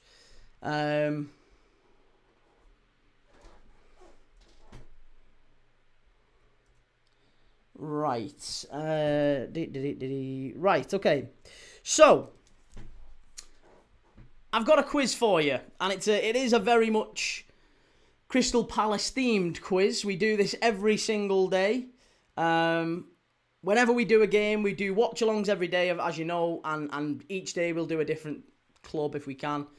So tomorrow, for example, we're doing Wolves against Aston Villa in the Premier League. Saturday, we're doing Liverpool West Ham at 3 o'clock. 5:30, we're going to be live for Leeds against City. On Sunday, we're doing Man United Palace again, followed by Chelsea against Arsenal. And I don't know who we've got on Monday Night Football, actually. Who have we got on Monday Night Football next week? Monday Night Football is... Oh, Birmingham. Birmingham against Middlesbrough in the Championship. And then it's the FA Cup again. So we'll be back in for that. Palace to hold that lead, says H. Duncan. Glasner out, says Matthew Taylor. We've just been speaking about that one. Who would you want to replace him? Serial Killer says they're going to get busted. They ain't playing now. It wasn't just YouTube, though. It was multiple stream. Oh, right. I didn't know. Yeah, I don't know what was going on. Right, so here we go. Here's the halftime quiz. Get your answers in the chat. Get your answers in. Who are the top 10 Premier League goal scorers who have played for Crystal Palace? The top 10 Premier League goal scorers who have played for Crystal Palace. Not necessarily goal scorers for Crystal Palace, just that they have played for Palace. Andy Johnson is right, Adam. Good answer. Andy Johnson is 8th. Ian Wright, of course, is number 1. Good answer. Nitin says, can anyone please tell me who kicked off the first half? It was Zrinjski Mostar. Oxford fan Mateta. Jean-Philippe Mateta is 10th. Good answer. Benteke, says Zach. Zach is right. It's Benteke 4th. So you've got Benteke. Not Yannick Bolasie. No, believe it or not. No Yannick Bolasie in there. Friday night footy. Absolutely, mate. We'll have a bit of Friday night footy tomorrow. You've got Mateta. You've got Ian Wright. Yes, Wilf Zaha. Good answer, Tank Matt. Wilf Zaha is 6th. Not Fraser Campbell. No. So far, you've got Mateta, Andy Johnson, Wilfried Zaha, Christian Benteke, and Ian Wright. There's still another 1, 2, 3, 4, 5 left to get. You've got half marks so far. Not Jason Punchin. Not a bad answer, but no, not Jason Punchin. Honor Permo says they've done it for decades, man. Illegals never stop. And Nitin says, buddy, will both teams score? No, I don't think so. I can't see Zrinjski scoring one. Not Andros Townsend, but good answer, Daniel Riley. Adebayor, yes. Emmanuel Adebayor is 2nd. Daddy O's got it right. Stan Collymore, 7th. Stan Collymore's in there. Not Glenn Murray, no. J-Dog, I was jobbing yesterday, worked in 3 different houses. Not one of them offered me a cup of tea. That's disgusting, mate. That's absolutely outrageous. As someone who I used to go tiling and stuff. My dad's a tiler. And you'd always, and to be fair, I used to work in fencing very briefly as well when I was younger. You'd always got a brew in good houses. It's a shame, that. It's very sad. Not Dwight Gale and not Eze. No, not Dwight Gale, not Eze. They don't make the top 10. We've got Johnson. We've got Mateta. We've got Zaha. So far, you've got Mateta is 10th. Andy Johnson is 8th. Wilf Zaha 6th. Stan Collymore 7th. Christian Benteke 4th. Adebayor 2nd. And Ian Wright is 1st. Still another 1, 2, 3 left to get. You've got 7 out of the top 10. Oxford fan, key random question. Is it your full-time job? It is, mate. Yeah, this is my full-time thing. Was Zaha good? Yeah, Zaha was good. Zaha was fantastic. He's in there anyway. He's 6th. Not Patrick Van Arnholt, but Charlie's right. Mark Bright. Mark Bright is 9th with 50 Premier League goals. He makes it in there. Not Andros Townsend. No, not Dougie Freedman. Not Glenn Murray.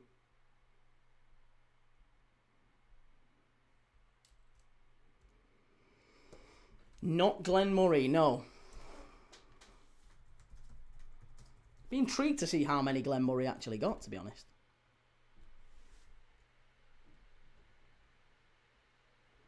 So Glenn Murray has 8, 11, 37 Premier League goals. So quite a way behind Mateta. Not Julian Speroni or Luka Milivojevic. Not Johan Kabay. Not Martin Kelly. Not Morrison. Who's Mark Bright? Mark Bright was a wonderful defender back in the 90s. Sean O'Hare, why are you watching our game? Because that's what I do, mate. Every single day I watch a game of football.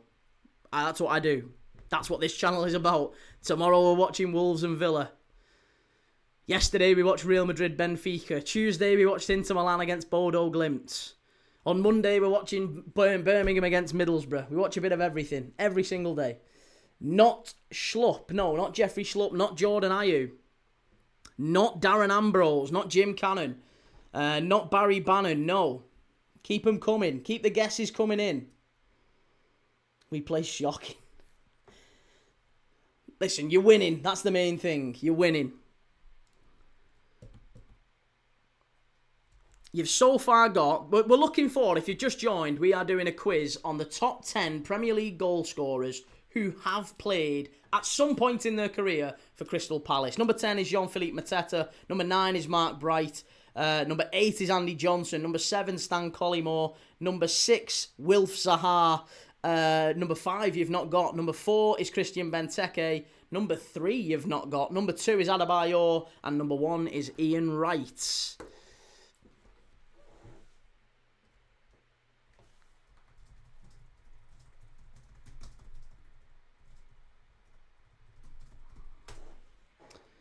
Dougie Freedman scored 9 Premier League goals during his career. Apparently. Only 9, that can't be right. 9 Premier League goals during his entire career.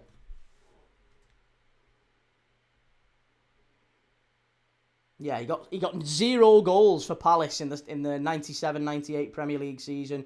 He got 9 for Forest in 99 and then 1 for Palace in 2004-05. That's it. So he got 10. He got 10 in total. Nowhere near Dougie Freedman, sadly. Not Dyer, not Štimac, no.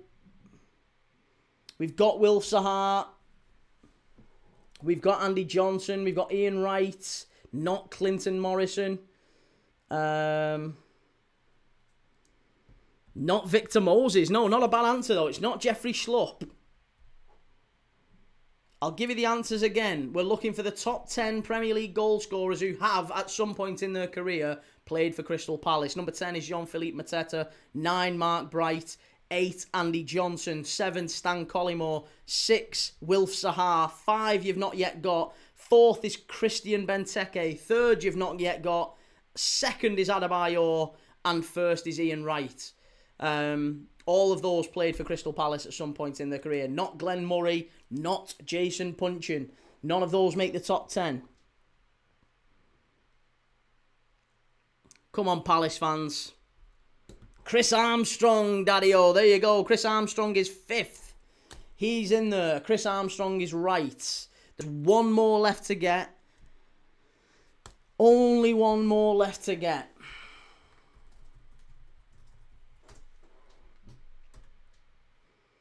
And to be fair, he's not necessarily known for his spell at Crystal Palace. He's known for his spells elsewhere. But he definitely played for Palace towards the back end of his career. Not Odsonne Edouard. Not Jordan Ayew, no. Not Gary Cahill. Spurs scum. Yeah, none of them. None of them. If you're enjoying the quiz, I'm going to ask you a couple of things. Make sure you've hit like. Make sure you've subscribed. You'll see more of this popping up on your feed. I'm live every day. We watch games of football. We do a quiz. That's what this whole channel's about. So if you're bored, if you like football, if you love football and you'll watch anyone, even if you're not a Palace fan and you just love watching games of football, you'll always find a live right here with me. We were live on Christmas Day, for God's sake. We was watching the only game in the whole world that was broadcast on Christmas Day, and we were live for it. I was sat here, a little bit tipsy, having a little bit of Christmas snacks, and we did a Christmas quiz and watched the Saudi Pro League. It's not Michy Batshuayi, no. It's not Conor Gallagher, but there you go. Freddie Nash has got it. It's Kevin Phillips. Kevin Phillips is right. Kevin Phillips is third. And it's timed perfectly because we're just about to kick off the second half. Brilliant stuff. Not Clinton Morrison, not Jedinak, not Jeff Thomas, not Dwight Gale. No, none of them.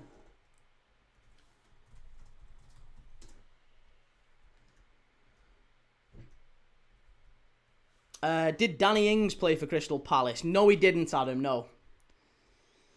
No, he bounced around a little bit, but he didn't play for Palace. Andy says, big up Key, looking forward to the Champions League draw tomorrow, fella. I'll be live for it, mate. Yeah, I'm doing the draw tomorrow. Right, timer. Let's get the timer back underway because we are off and playing again. Kevin Phillips. Great answer. Well done. Great answer, Freddie. Anfield Vortex, how's it going, mate? Lovely to see you.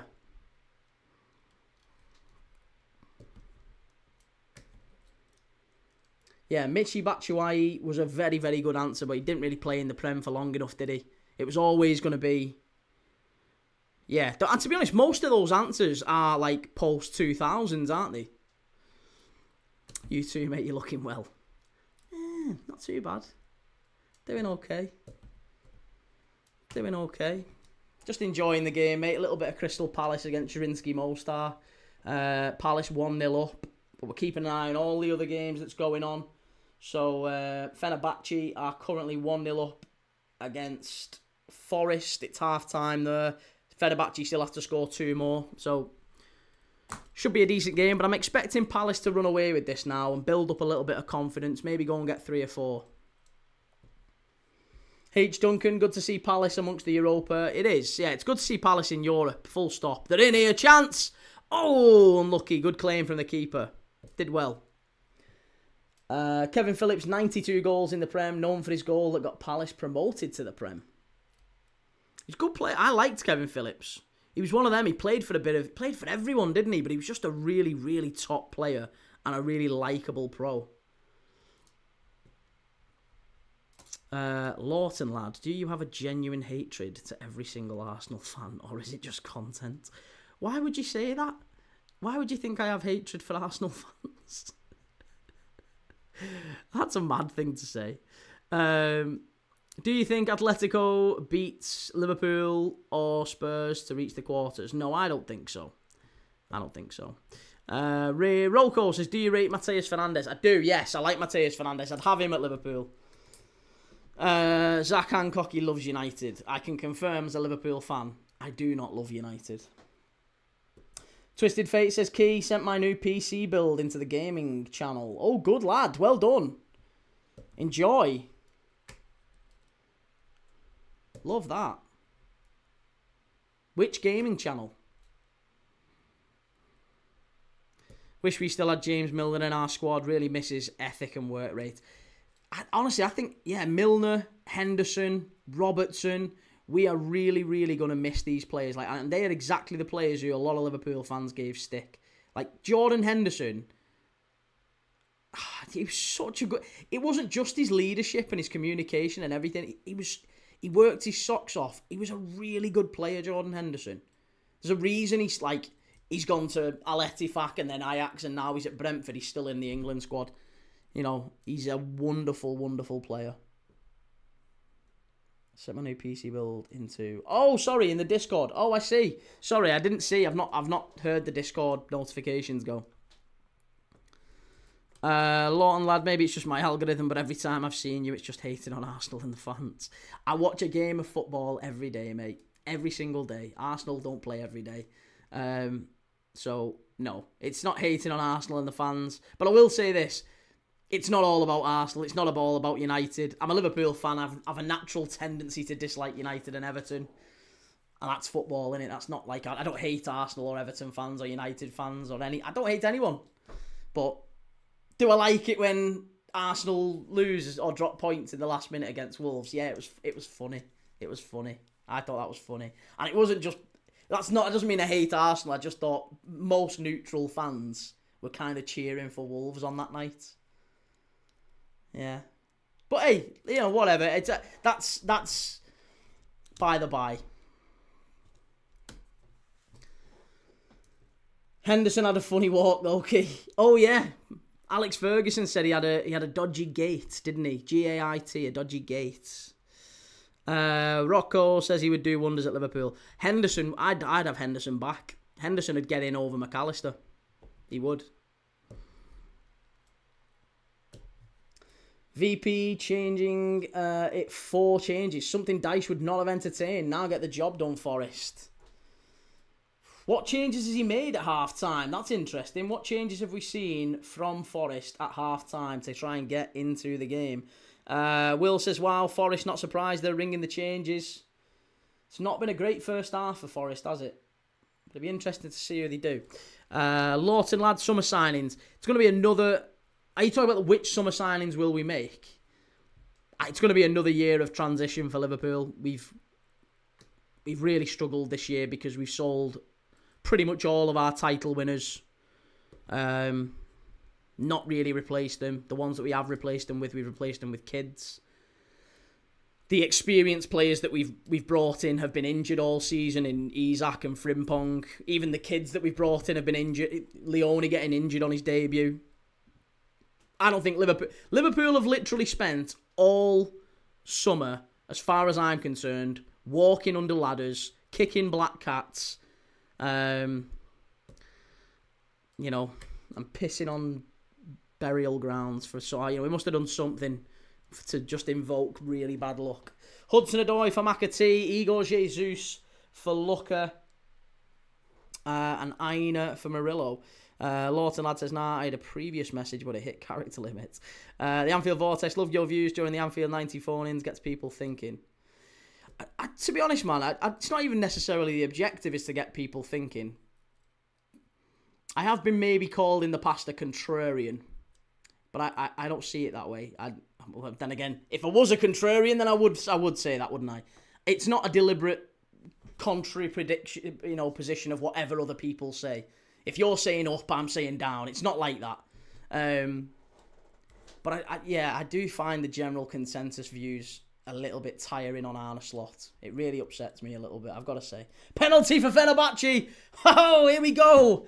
Penalty for Fenerbahce. That game has flew into action into the second half, and Fenerbahce could be going a goal behind Forest.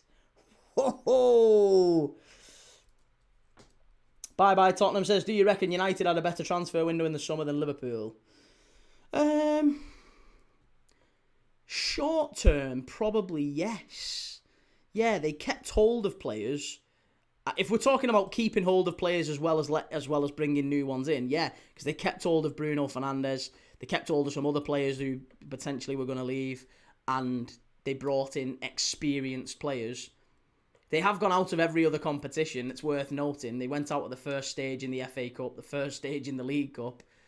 They have to win the Champions. They have to get in the Champions League to justify what a horrendous season it's been. But Liverpool, we feel like it feels like we've signed players who are 16, 17, 21, 22, like young players who need a lot of development.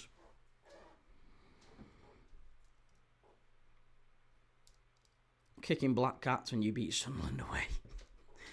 Yeah, there was an irony to that, wasn't there? It is 2-0 Forest. Aktakoglu has scored from the spot, and now Forest. Ho ho! They really, really could struggle now, Forest. We're keeping an eye on that one. I've got 2 games on here now. We've got Palace 1, Zrinjski Mostar 0, and we've got Forest 2-0 down at home to Fenerbahce. They're only winning now 3-2 on aggregate. Lawton lad said thoughts on Yok being the highest summer signing goal scorer. I haven't really got any thoughts on it. I thought he did really well against Spurs, but I think that's the first game I've genuinely seen him do well in. He's been really poor for a lot of the season. I still think he's Arsenal's third best centre forward. Rasta, 3-2 on aggregate. Serial Killer says United fans are the worst. Win 4 or 5 games and they're the best again. Coming off the worst season in the history of football. We're back, boys. Yeah, that's true. Is that not? Maybe that's all football fans. To give them the credit. I know a lot of United fans are like that, but there's some who are quite level-headed. I feel like Liverpool fans are a bit like that as well. Some of our fans are like that. Some of our fans, they don't know their arse from their elbow. Honestly, every single Liverpool fan said in the summer, when our centre-forward died, for the love of God, it was a tragedy, an absolute tragedy, and every Liverpool fan said, do you know what? Arne Slot has dealt with this in the most dignified and classy and graceful way, and he's led the club in a really dark time, and for that we'll be eternally grateful. And do you know what? The way the team are... Football's not even important anymore. Football's not even important. These lads have now got to go and play football after losing their mate. That is awful. I can't imagine what they're going to go through. So do you know what? The team get to pass this season. The team get to pass. Every single Liverpool fan said that. Do you know how long it took for them to say sack Arne Slot? 2 months. 2 months. 2 months is all it took. Sack Arne Slot, they said. Twisted Fate says, to be fair, Key and Burmo and Cunha coming into their primes, and we also bought 2 younger players, Lamans and Sesko, so we went for a more balanced window. And Burmo and Cunha were 2 terrific signings. Sesko and Lamans obviously still remains to be seen on them too. H. Duncan, looking forward to those tough games. Reds fans are worse. Cheers, mate. What about Diaz? Well, yeah, listen, Luis Diaz, obviously he went, Trent went, Darwin Núñez went, Kwanzaa went. We lost a lot of experienced players. Do you think Frimpong is the natural successor to Salah? No, of course he's not. I can't see Frimpong playing further up the pitch. We've signed him as a right back. He's not playing at right wing. Can you imagine if that was the replacement for Mo Salah? Jeremy Frimpong. No, surely not. Christ, if that's the case, then we might as well... if that is the case, then I feel really sorry for Arne Slot. I feel mega sorry for him. Saladar says, anyone you want to see win the Europa League? I'd like to see Villa or Forest win it. Yeah, I wouldn't mind. Maybe Villa. I'd quite like to see Villa win it. Unai Emery does very well in Europe. I'd like to see Villa win the Europa League. I'd like to see Palace win the Conference League and Villa win the Europa League. Honor Permo says 1 or 2 good saves, but I think most of those Everton saves were very easy, just weren't saves you'd trust Onana to make. I rate the guy, though. I like Lamans.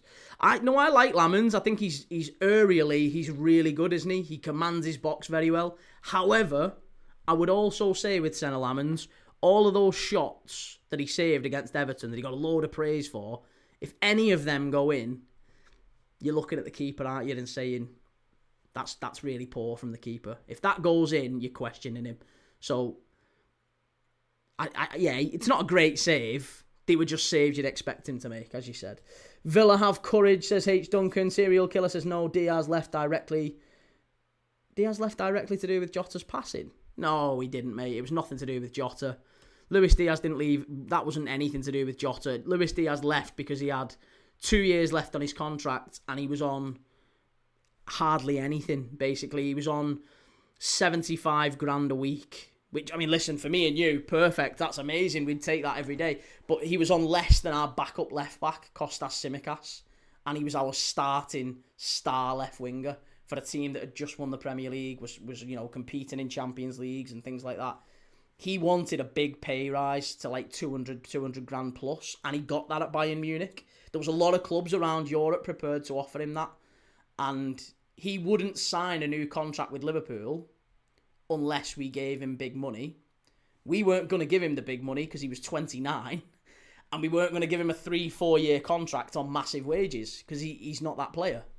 So Bayern paid us 70 million quid and gave him 200 grand a week. So he wins, we win. That was a perfect result for all concerned. Ryan says, do you think, Key, that Vitor Pereira will be at Forest next season? Not for me, no.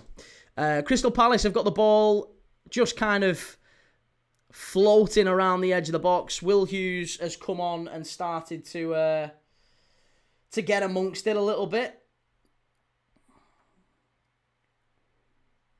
Feels like he's maybe doing a bit better than... I know Adam Wharton created the goal, but it just feels like Will Hughes has got a bit more buzz about him. He's getting about the pitch a bit more.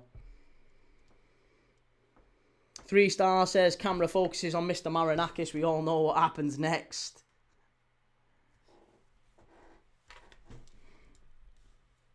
And Serial Killer says he skipped the funeral. Yeah, but that wasn't anything to do with him leaving, mate. I promise you. The whole reason Diaz was leaving... He wanted to stay, but we wouldn't give him big money. Bayern Munich would. Barcelona wanted him as well. Emrial says, would you take Ndiaye from Everton? No, not at all. Iliman Ndiaye's not a Liverpool player. He's got 2 assists, mate. 2 assists in 18 months of Premier League football. People go on like Iliman Ndiaye's this wonderful player. He's not for me, no. The Anfield Vortex says, all I'm thinking is it might be the case if we haven't got much of a transfer fee war chest. Then if that is the case, mate, then I feel really, really sorry for Arne Slot. If that is the case. Saladar says, you don't want to see Liverpool legend Iago Aspas win it with Celta Vigo then. I like Iago Aspas. I've got nothing against him. Didn't quite work out at the club, but he wasn't a bad player. Ben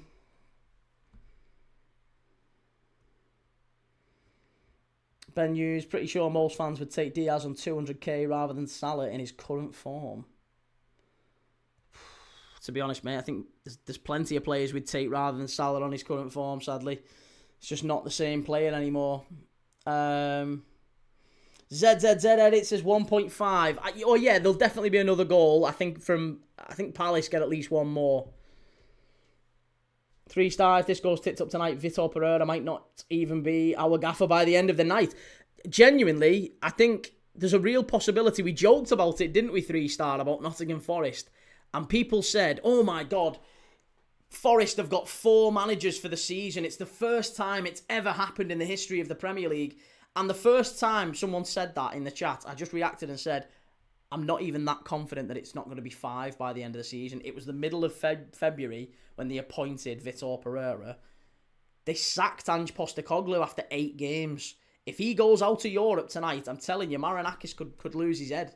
They threw the game away against Liverpool at the weekend. I mean, it was unlucky, but I thought Liverpool deserved the win. If Fenerbahce knock them out tonight, then yeah, it really could go massively downhill for Vitor Pereira. Kieran Ballard says it's a shame how the relationship between Oliver Glasner and the Palace fans is at the minute, considering the success Glasner has brought to Palace. What exactly has Glasner said that has irked Palace fans? Is it the stay humble thing? Is it only that? I'm not saying only that. I'm not downplaying that. I'm just saying the only thing that I'm aware of that he said that was maybe a little bit questionable was the stay humble thing. Is there anything else that I've missed that Oliver Glasner has said that has maybe annoyed Palace fans that we need to discuss? Because honestly, I think the issue is with Steve Parish and Oliver Glasner, and the Palace fans are stuck in the middle, and it's a really sad place for them to be. It's hurting them in a season that they should be celebrating. It's a massive season for Palace. It's also a massive season for Palace's future, because genuinely there's a realistic possibility of them winning this whole competition if they make a smart decision, if they move Oliver Glasner on. I actually think there's a real possibility that Glasner would stay if Steve Parish said, do you know what? We'll give you a £200 million war chest in the summer. We'll give you some money to go and commit and go and spend. If you win this competition, we'll give you £200 million to spend. I reckon he'd do it, you know. I reckon he'd stay. H. Duncan says Glasner's doing a good job without Elise, Eze and Gay, and Puntaholic. Nottingham Forest owners are insane. I think even Forest fans will tell you that in the chat, to be honest, mate. Serial Killer says Glasner did nothing. Players won the cup, not him, and he lied to the whole fan base for 3 months. You're not in the know. Hang on a minute. Is lied is not the same as a deliberately admitting the truth. That's not the same. Not telling the Palace fans that you're leaving is not the same as saying I am staying. That's not the same. What has he actually lied about?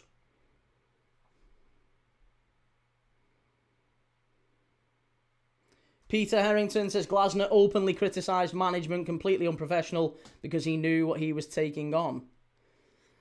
Do you not think he has a point? Playing devil's advocate, do you not think he has a point with Steve Parish? Freddie Nash, for me, my issue is the ownership, but in recent weeks it's clear that Glasner wants to be sacked. And that, yeah, there's an element of truth to that, I think. That's fair. That is fair. Glasner lied for 3 months about resigning. October to January, when he made up his mind, Glasner must go. What do you mean he lied about resigning? What did he say he lied about resigning? What actually happened there, mate? Honor Permo says, I think it's a collection of things, including results. Some things like 5 wins in 16 or even less than that. I think it's 2 wins in... Is it 2 wins in 13? Something like that for Palace. Forest might blow it here. Ortega's injured and Angus Gunn is coming on. Freddie Nash says he has done the same things with other clubs, so wants out so he can get a payout. I think that's... Do you not think he has any genuine connection with the Palace fans? Do you know what I think he is? I think he's a man with a little bit of maybe not an ego, but he knows his worth, he knows his value, and I think he knows he's done a very good job, and I think he feels that the club don't appreciate it. Or, not the club, not the fans, Steve Parish, and the ownership, and the board, and it was like, they've not helped me here. Like, we've done this, and... We've done this together, the players, the fans, me, my coaching staff, and you've just taken it all for granted and you're kind of spitting on it a little bit. I think that's where he's coming from with it, Oliver Glasner. Daniel says, could use the same argument for Trent then. He didn't say he would stay or leave. He didn't say he would stay or leave. No, but that's not the same because as a player, the big issue with Trent Alexander-Arnold was that he could have told us and we could have got a fee. Instead, he left it all season and the club only found out about it in March. He told Arne Slot in March after the January transfer window and after the summer transfer window is when he should have done it. When Klopp left, he should have said, I want to go. That should have been it. Daddy-O, there's a few months left on the contract. The payout isn't worth it. Why wouldn't he just walk if he really wanted out? I think it's just bitterness. I honestly think it's a stubborn thing. He's looked at it and gone, I know for a fact that I can stay here to the end of the season. You're not going to sack me because you're penny pinching, basically. Maybe he's making the point that you're so tight, you won't even sack me. Zrinjski Mostar offside. It's in the net, but it's offside. Slow Sports News, evening key. How's it going, mate? The Anfield Vortex learnt Spanish fluently in between, coincidentally. Yeah, the issue I had with Trent is not him going to Real Madrid, because other Liverpool players have. It's more that he left, again, in the way that he did. He could have just said, listen, I want a new challenge, and said it last year, but instead he wanted to go on a free. Because I think he knew Real Madrid wouldn't pay the fee. How much is Trent Alexander-Arnold worth with a year left on his contract? It's a lot of money in it. Especially after one of his best ever seasons. There's absolutely no way that Trent Alexander-Arnold goes to Madrid if they have to pay 70, 80 million for him. Doesn't happen. And if I'm dead honest, he's gone there on a free and it's not been great, has it?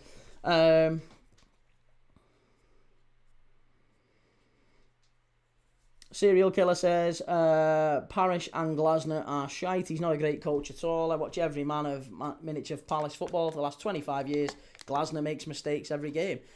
Again, none of that's not a surprise. I think every manager makes mistakes every game, mate. But you'd be a little bit foolish to downplay the guy who's won Palace an FA Cup and a Community Shield and took him into Europe for the first time as he's shite. I think that's the first time I've heard any Palace fan say that.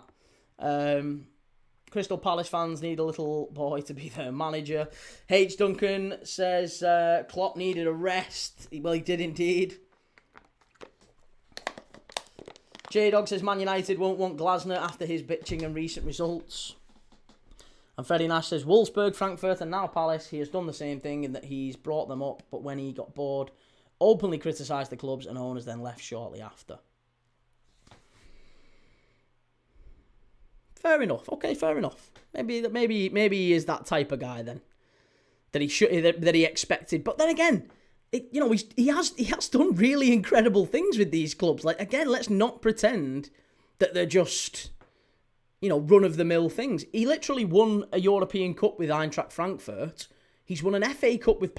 The guy has done things that no other manager in the history of those clubs basically has done. For a really, really long time. Like, the guy has been incredible.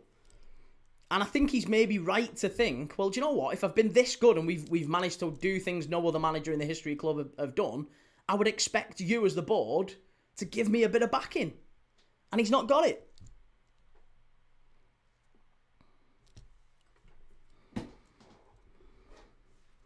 Will says, I thought Kante still played in Saudi. I can't lie. No, he's moved back to Fenerbahce, or he's moved back to Europe with Fenerbahce.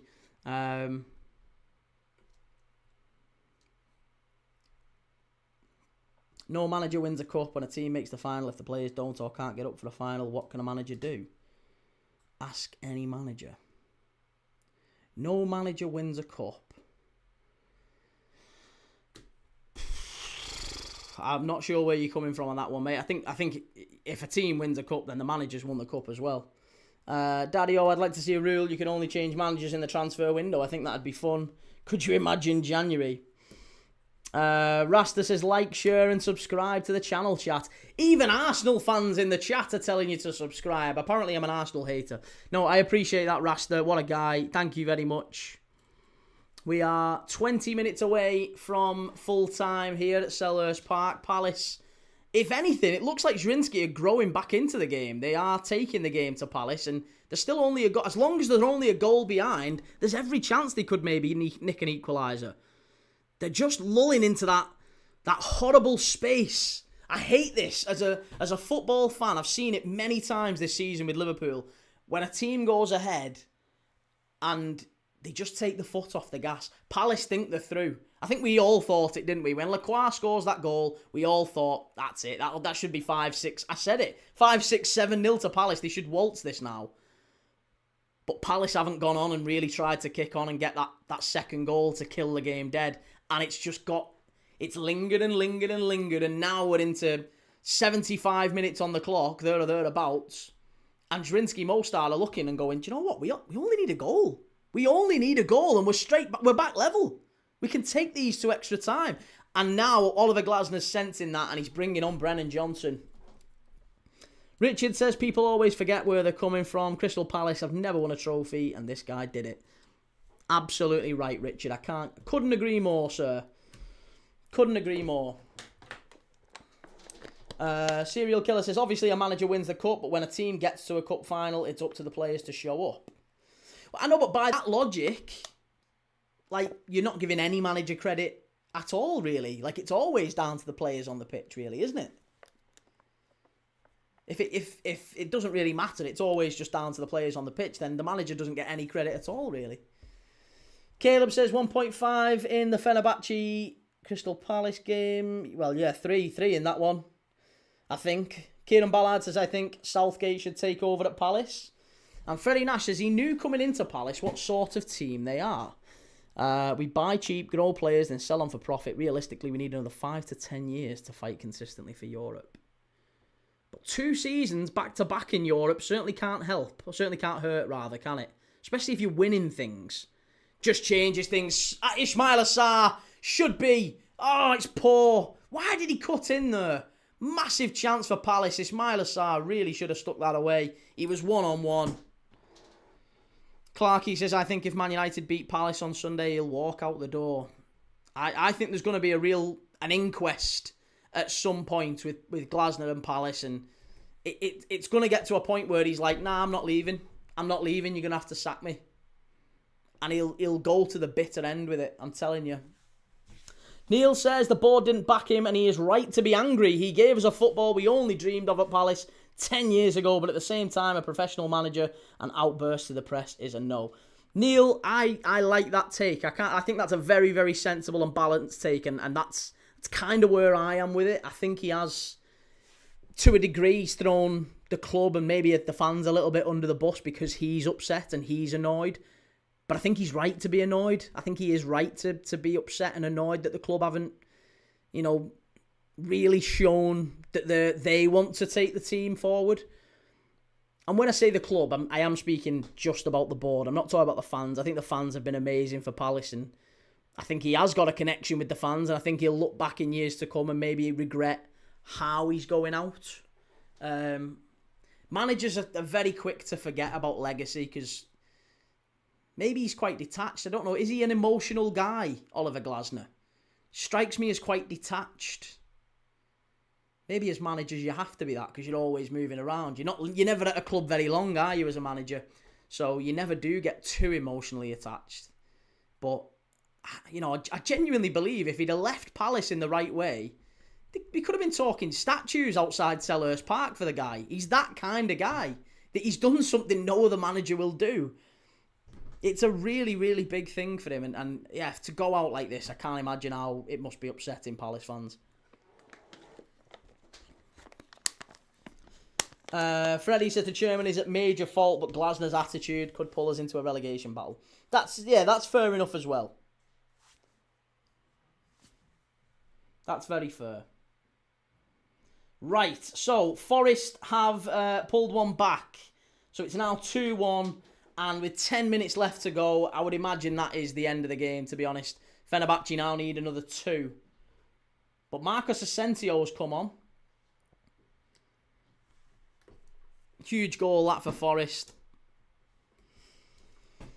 Ruma Salih Muhammad says, my friend, how's it going, sir? Roy Keane for United coach, says H. Duncan. Do you think so?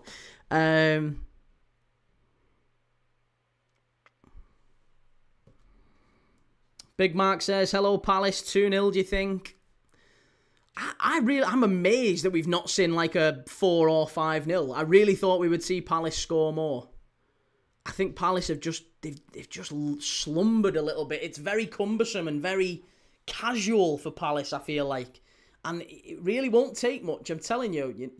It's basically the first leg, isn't it? Ismaila Sarr scored in the first leg.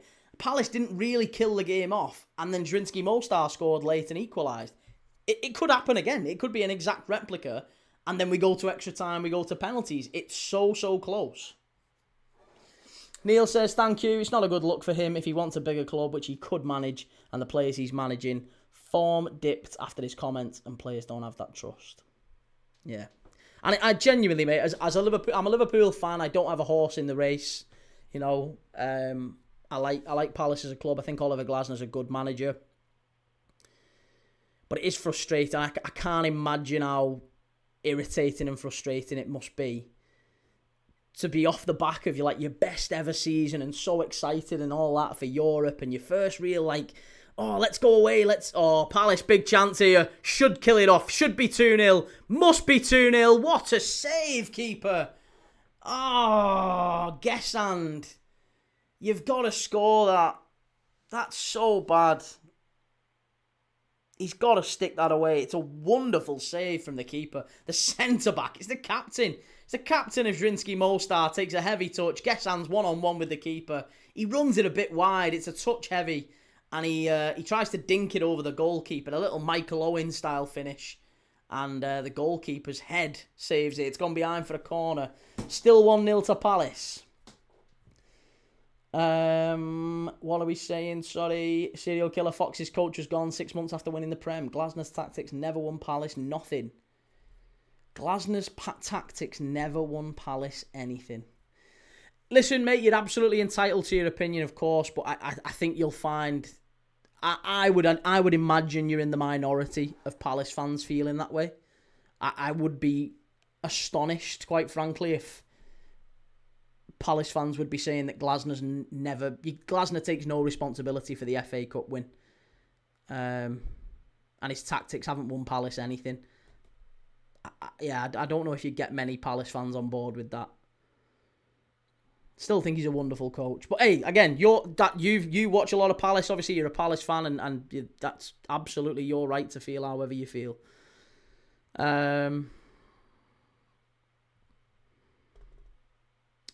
Gigantic Clips says, what time is it? It is 79:30. There's 1-0 to Palace. There's still time to go. Ismail Assar's just headed it wide again. Vuyo says, hi Key, just joined in. Much love from South Africa. Also, who are your top 3 players for the Premier League Player of the Year award? That's a great question. Get your answers in the chat. Great question from Vuyo. Who would be your top 3 Premier League Players of the Year so far? I think Declan Rice would have to be up there. I think Haaland would have to be up there. I think Xhaka would have to be up there. I'd say Rice, Haaland, Xhaka.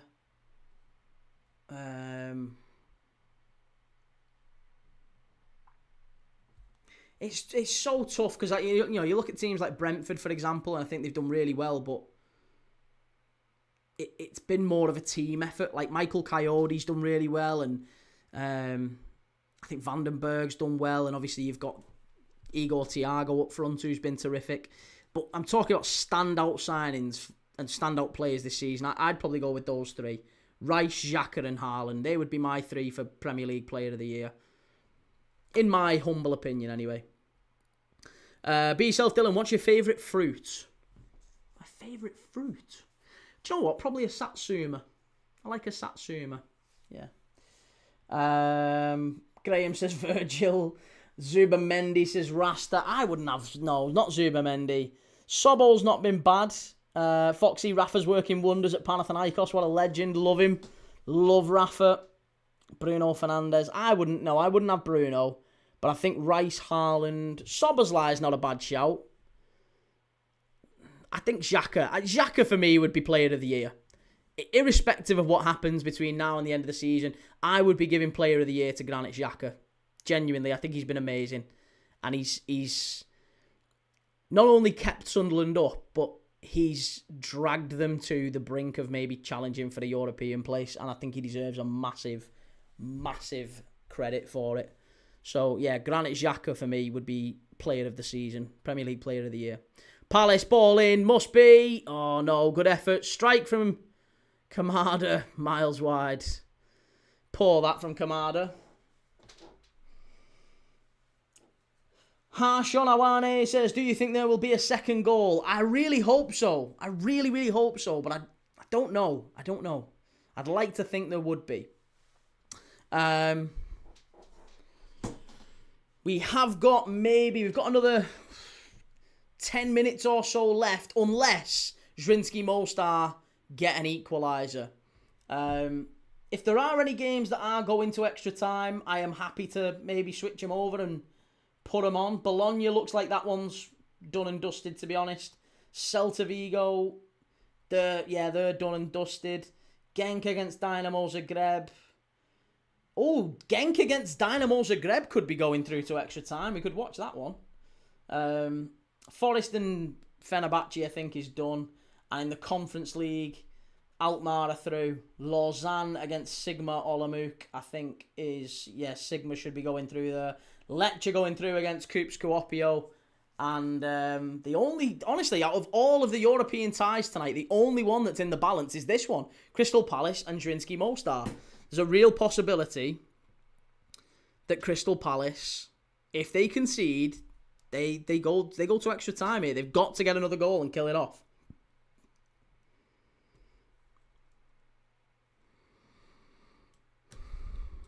Good lad, millionaires. Yeah, let's hope so. I'm rooting for another Crystal Palace goal.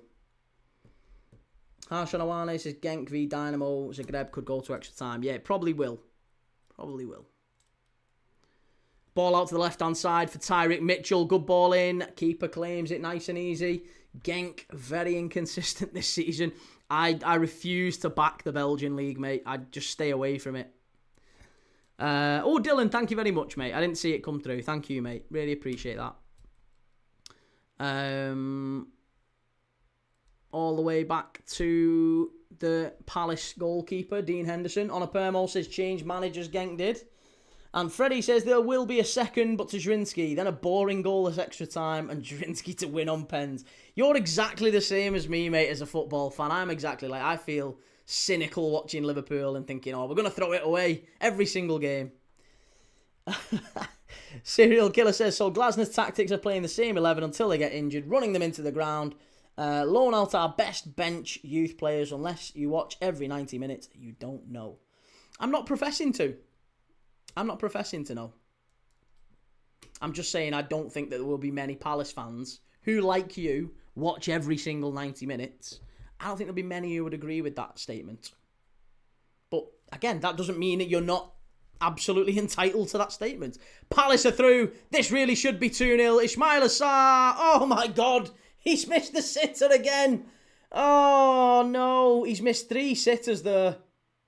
They've missed 3 sitters tonight. Ismail Assar's missed 2. Gessan missed 1. It's a good save from the keeper, but he's literally one-on-one. It should be done and dusted, this. Oh, he's miles onside. It's a lovely ball through. Ismail Assar, he's got the freedom of Selhurst Park. He's got all the time in the world, one-on-one, and it's a good save from the keeper. Should have been 2-0 there. Wonderful save, that, from the keeper. Foxy says, Genk have one of the best and probably most underrated academies in the world, always producing top players. And on a permo, do you want him to play a week 11? This is what happens when you sell your best players, which Glasner was up against. That's true. What a save. Yeah, should have been there. Should have been 2-0. Now, Zrinjski Mostar with 4 minutes plus added time left to go are bringing on a triple sub. Who are they bringing on though, Jeff?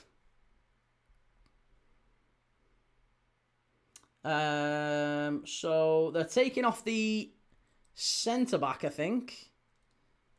Hang on, we'll see. Memia for Jurasek. So Memia is coming on, who is a defender. So they're bringing a defender on. Kavar is coming on. Kavar is a midfielder. And also Lagumzia. And Lagumzia is a midfielder. So they brought 2 midfielders and a defender on. Doesn't necessarily scream that we're going for it, does it? Freddie Nash says SAR rated 6.1 on FOTMob. Would you say that's accurate? Do you know what? Probably, yeah. I mean, he's been pretty poor today. Missed 2 absolute sitters. It's a corner to Zrinjski Mostar here. A corner to Mostar. This could be where they make it count.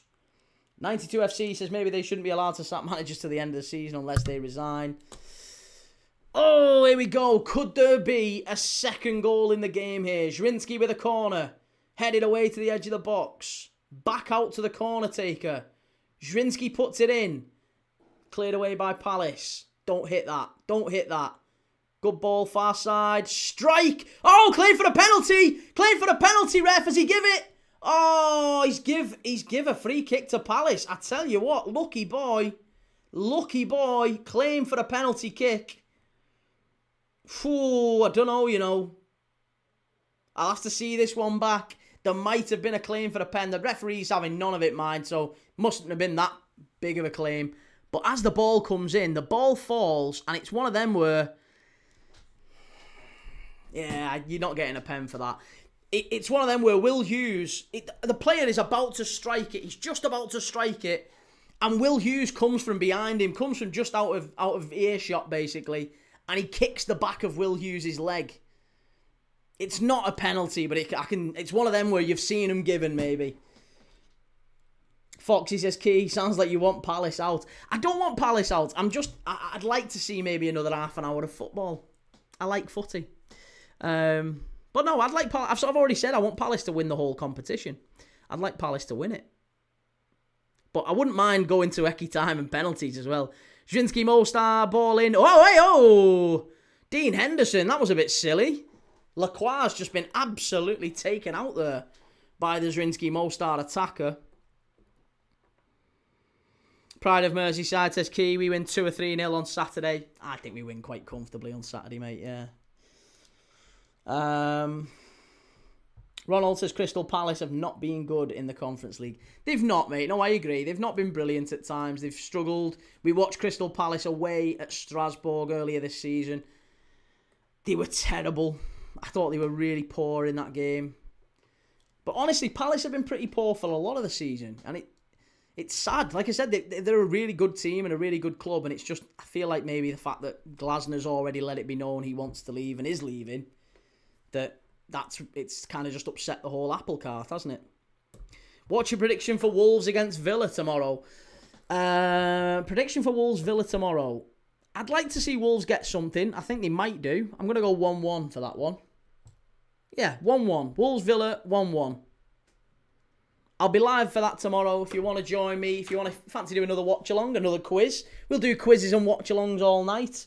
Tomorrow night. There's 4 minutes of added on time here at Selhurst Park. But yeah, if you haven't already, make sure you've done 2 things. Make sure you've hit the like button. Make sure you've subscribed to see more Premier League and Conference League, Europa League, Champions League games. We're doing the Championship on Monday. But a game of football every day. We watch games of football every single day with you. And yeah, it's a good laugh. It's a wonderful community. So if you like that sort of thing, make sure you've liked and subbed. 2-1 to Wolves, says DN. And Madhouse says, Key, have you watched an MLS game from start to finish? Not on this channel. Not on Premier League Dad. No, I have watched them in the past. But I haven't yet done it on Premier League Dad. Just because of the timings. Because usually MLS games are kicking off at like 2 a.m. in the morning. Oh, big chance here for Zrinjski. Good ball in. It's going to be a corner. Again, they're getting to that time now. Goalkeeper might have to go up. They might have to send the goalie up. Do you think Aston Villa will win the Europa League? Between Villa and Nottingham Forest, possibly, yes. Foxy, I'm watching Sarmiento v Union Santa Fe at the moment. River are on after Gallardo's last game, I believe. Yeah, I've heard that. Chance. Oh, unlucky. Zrinjski Mostar, free header. Just wide. It's getting close. Pride of Merseyside, fucking hell. Everton aren't Monday. No, Everton are Saturday, 3 p.m. away at Newcastle. Same time as us. We'll be watching West Ham while Everton are playing. Do you think Spurs beat Fulham? I can't see it. Is this a Brazilian watch-along? We've got quite a few Brazilians in the chat. I'm not sure why. Yoga Bonito. I don't know why. Maybe we're big in Brazil all of a sudden. Key, do you have a brother named John? John Thomas? I don't, mate, no. Palace are in here. Chance. Should be 2-0. Oh, there you go. It is 2-0. We've been waiting for a second goal all night, and we finally got it in the end.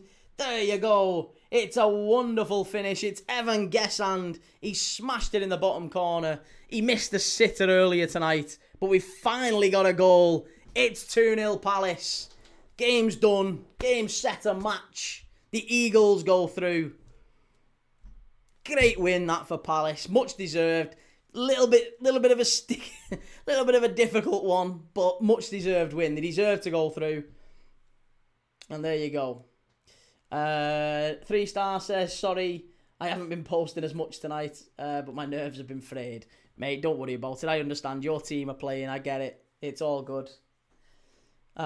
Reese Evans, I speak Portuguese. I found out today that I have more South African viewers than Irish viewers, which shocked me. Love that. Well done. Put the Genk game on, Key. I will do. I'll put Genk on in a minute. We'll watch a bit of Genk after this. We'll stick Genk on for half an hour. Although I don't even know if I can. Is Genk on? I don't think Genk's on. Genk won't be on. Duca says, yes, shout out from Brazil. Keep up the good work, brother. Yes, love it. Obrigado. Love it. Vamos Palace, says Reese Evans, and Harsh Onawane says, I came running from the bathroom when I heard the commentator scream. Gesand's been superb since joining. Didn't quite work out for him at Villa, but he was a really top player in France, Evan Gesand. I thought, when he signed from Nice, I thought there'd be a real be a real player in there. Just hasn't quite worked out at Villa. So maybe he will at Palace. Maybe he'll get what he needs. Felipe Nascimento. There are so many Brazilians here because this game isn't being broadcast in Brazil. So, right. I see. Okay. Oliver Glasner and Igor Štimac having an embrace on the touchline. It is full time here. It's Crystal Palace 2. Zrinjski Mostar 0. Game, set and match. That one's finished. Lausanne 1. Sigma Olomouc 2. Lech Poznan 1. Kup Skopje 0. You can see the scores just over here. The live scores are just over here. If you haven't yet, make sure you've liked, make sure you've subscribed, whether you're a Palace fan, whether you're from Brazil, whether you've been watching tonight and you've been lurking in the chat and you've not watched us before.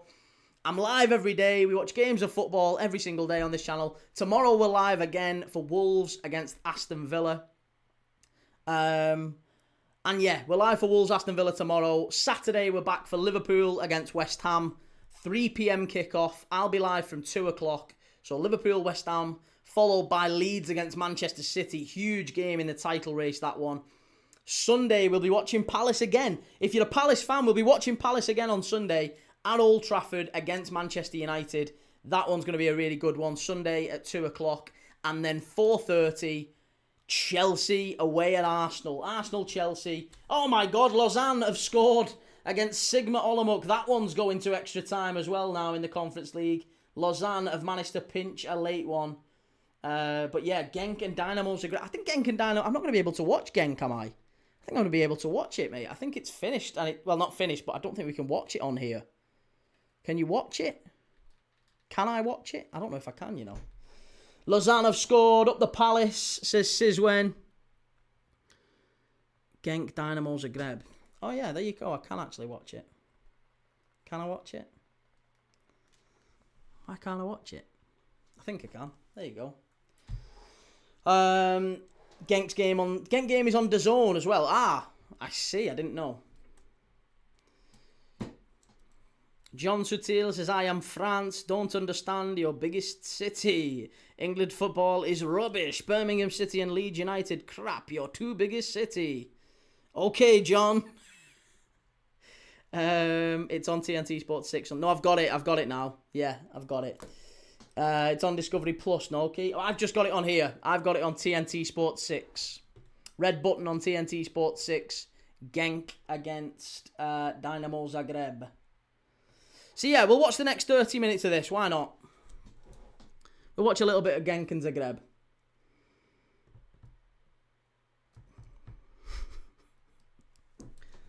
Mr. Arsenal fan, hi Key again. How are you doing, sir? Lovely to see you.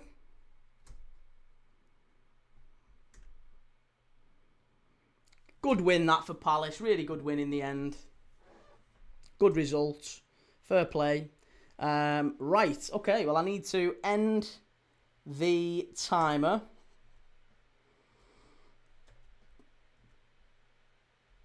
And we need to get...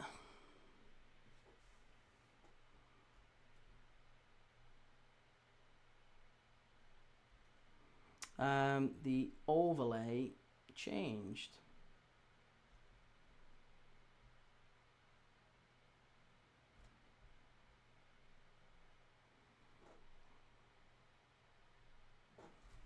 Right, hang on a second. Let me get the scoreboard going. Obviously, last night's Juve v Galatasaray game was there. So let me just change that.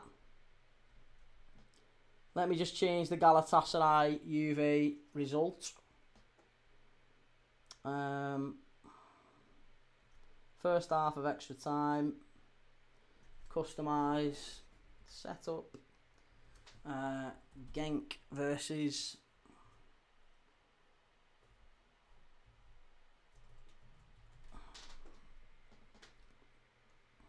Right, score is 3-1. There's no red cards in the game, is there? No red cards. Set up. I don't even know if I've got the Genk logo. Have I got the Genk logo? I don't think I have. No Genk logo, so we'll just have to get rid of that one.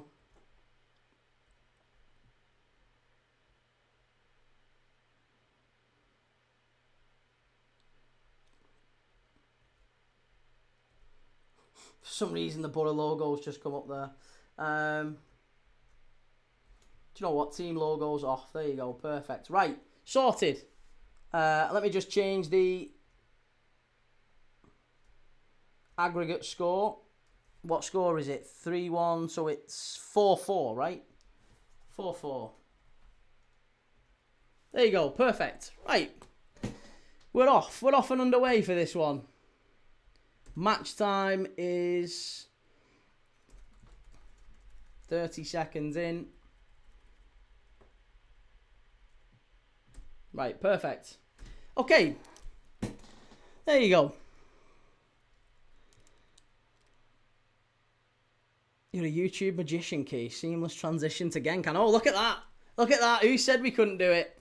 We're over to Genk and Zagreb for the last 30 minutes. DN, are you live for the draw? I am, mate, yes. I'm live for the draw tomorrow at 11 a.m. But I'm now doing Genk against Dynamo Zagreb. It's 4-4. The lineups, if anyone wants them, are Lawal for Genk in goal, Elouadi, Sadiq, Smets, Kayembe. Kayembe's been took off, hasn't he? Kayembe's gone off for Medina. Ito, Heynen, Heymans, and Sattelberger. And then it's Saw and Bibut up front.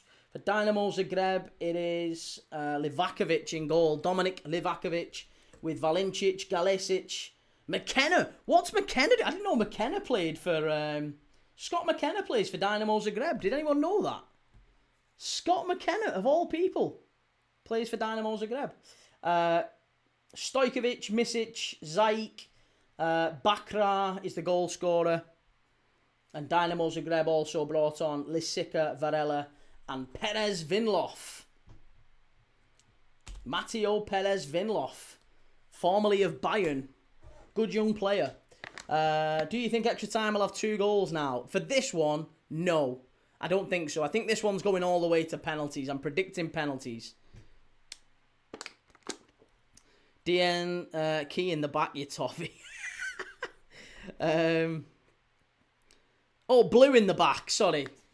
Yeah, to be honest, I don't even know why it was, but I just thought we'd go blue. Just, I don't know, yeah. Do you know what my missus said to me last night? She said, hey, you shouldn't, because we had yellow. Do you know yellow backlights for Bodo Glimt? She said, yeah, you shouldn't have yellow. It doesn't do anything for you. I was like, what do you mean? She said, you look like a Simpson. Because we had Bodo Glimt. I put the yellow backlight on. She said, yeah, you look like a Simpson. You shouldn't have a yellow backlight. It doesn't do anything for you. There you go. That's from the wife as well. Imagine what the haters say if my wife's saying that. H. Duncan, qualification time. Ryan Lamb says, I know West Ham and Forest are in a bit of a relegation battle, but I think they could win the Europa League. West Ham? West Ham couldn't. Forest could. Put the colours for what team you want to win. Well, both are blue, aren't they? Dynamo Zagreb are blue. Genk are blue. Yeah, they're both blue. Next, Brazil Serie A watch-along for the Brazilian peoples. I've got some Brazil jerseys as well. Mr. Arsenal fan, hey up, Key. How's it going, sir? Good to see you, mate. How you doing tonight? Had a cracking watch-along tonight for Palace. It's been a great day. Great game. I've enjoyed it. Really enjoyed Palace tonight. Wasn't necessarily goals galore, but I thought it was a good game. Thought maybe Zrinjski Mostar would concede a fair bit more. Who do you want Liverpool to get tomorrow? I honestly don't mind. I think the more interesting thing tomorrow is what side of the draw we end up on. So, like, tomorrow, Liverpool don't just find out who we're going to get, you know, Atletico Madrid or Galatasaray. We find out what our potential path to the final could be if we end up getting there. So, you learn everything tomorrow. You learn what the run-in looks like. So that's the more fascinating bit for me. You know, I want to know what teams we could possibly get in the... Because I think we'll beat Galatasaray, we'll beat Atletico Madrid. Over 2 legs, I'm not worried about that. Oxford fan says, so why does the scoreboard have white and red then? Oh, does it? Oh, apologies. Reese Evans, what team jersey is the one above Fiorentina? It's Juventus. Juventus is away kit. Circa 2008. About 2008. H. Duncan, you'll never walk alone. Yes, mate, you too. Don't we face PSG or Barca after that? We could, but it depends on what side of the draw we're on. If we get, I think if we get Galatasaray, we're on a hard side of the draw. But if we get Atletico Madrid, in theory, we could face like I don't know. It's apparently it's a little bit easier if we get Atleti. Like after Atleti, it's a little bit easier. How true that is, I don't know. We'd have to look at the draw. But we'll do it all together tomorrow. If you want to join me tomorrow for the Champions League draw, I'll even stick around for the Europa League draw and the Conference League draw and whatever. We'll do them all. Hey, cheers for that, Rubes. What a guy. You Arsenal hater. You told me, mate. Forest was shite tonight. Allegedly so. I haven't seen it. We watched the Palace game, but I haven't seen it. I would prefer Chelsea for us. I would back our team against Barca, but 2 legs versus them would be hard. 2 legs against any Premier League side is going to be difficult, but I don't think... As my dad always says, my dad is... Whenever we used to do Champions League draws and stuff growing up, the thing that my dad used to always say that used to make me, like, focus. I used to always be like, oh, well, yeah, that's fair. That's true. My dad would just say, it doesn't matter who we get. They don't want to play us. And it's true. It's very true. Whoever is in that draw tomorrow doesn't want Liverpool. They don't want Liverpool. They don't want Liverpool. They don't want Anfield. And it doesn't matter who that applies to everyone. Real Madrid, Barcelona will be shitting themselves if they've got to come Anfield. Real Madrid have already lost there twice in the last 12 months. So, you know, any team, any single team, we can beat them. I'm not worried. Over the last 12 months with this team, even though we've had our problems domestically, I am not concerned. Not concerned one bit. Is Conference League draw tomorrow? I think it is, yeah.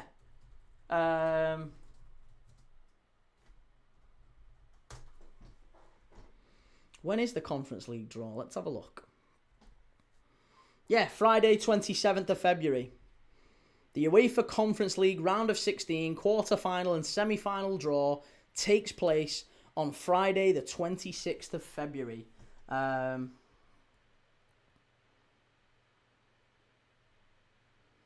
it takes place at... what time does it take place? I think it's just after the Europa League draws. And the Champions League draws. So Palace will get either Mainz or Alanyaspor, won't they? Yeah, Mainz or Alanyaspor will play Crystal Palace. That's who they can draw. And then they'll play either Fiorentina or Strasbourg. It's... Oh, yeah, that's grim. That is grim. Palace are on a difficult side of the draw. AL22, hello, greetings from Indonesia. Lots of love to Indonesia.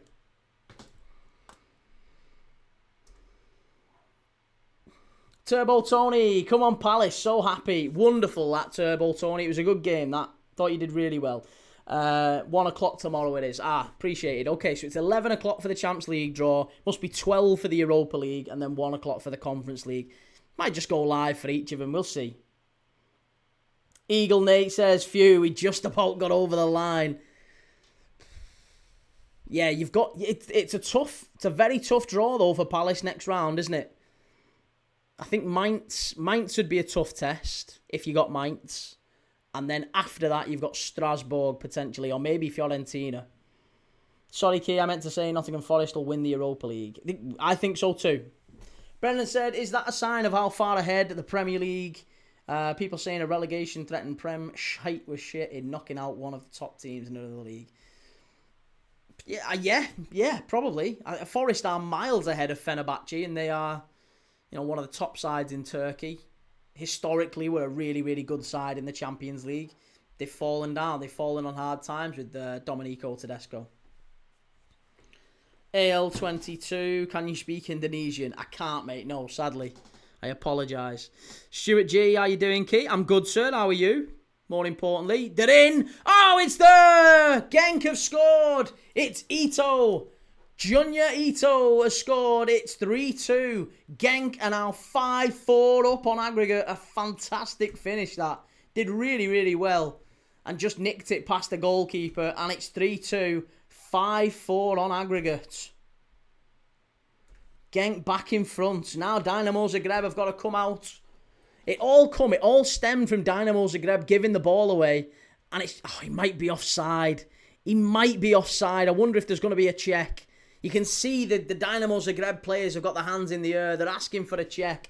I don't know if they're going to get one, though. It's a lovely finish from Ito.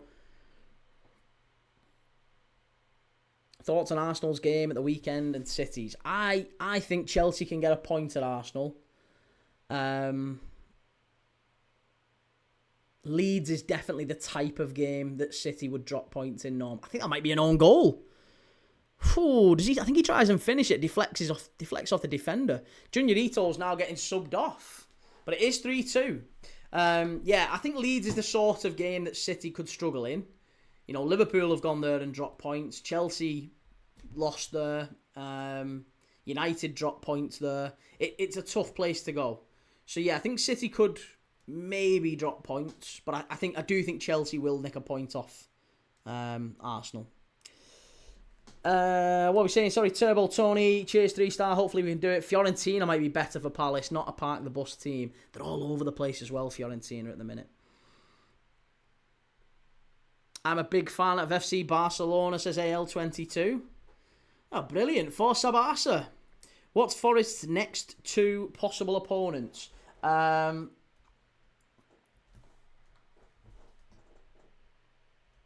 tell you, 1 second. So, Forest's next possible two are Betis or Midtjylland. My two favourite teams, for what it's worth. Real Betis and FC Midtjylland of the Danish Superliga. My two absolute favourite teams in the competition. If any side could knock Forest out, it would be any of those two. And if Forest were to get past Betis or Midtjylland, they would probably play Stuttgart or Porto. Which, again, that's a really tough draw for Forest. Really tough draw. Villa will play Lille or Celta Vigo. Lille or Celta Vigo for Villa. Oxford fans as key. As a neutral, do you not want pens? I'd like to see penalties here. Yeah, I'd love it if we got penalties. There's another 15 minutes, potential red card check here. Is this going to be a red card check for Dynamo Zagreb? Let's have a see. Could be a red. I think he might be. He looks guilty here. He looks a very guilty boy here, Zayich.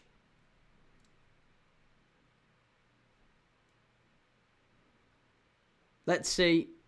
Potential red card check. Could be on for a red card here. And I think it is. Yeah, it's going to be a red card. He's going to go and check it. Looks like it's going to be game over here. Genk 5-4 up. And it's looking like Dynamo Zagreb are going to go down to 10 men.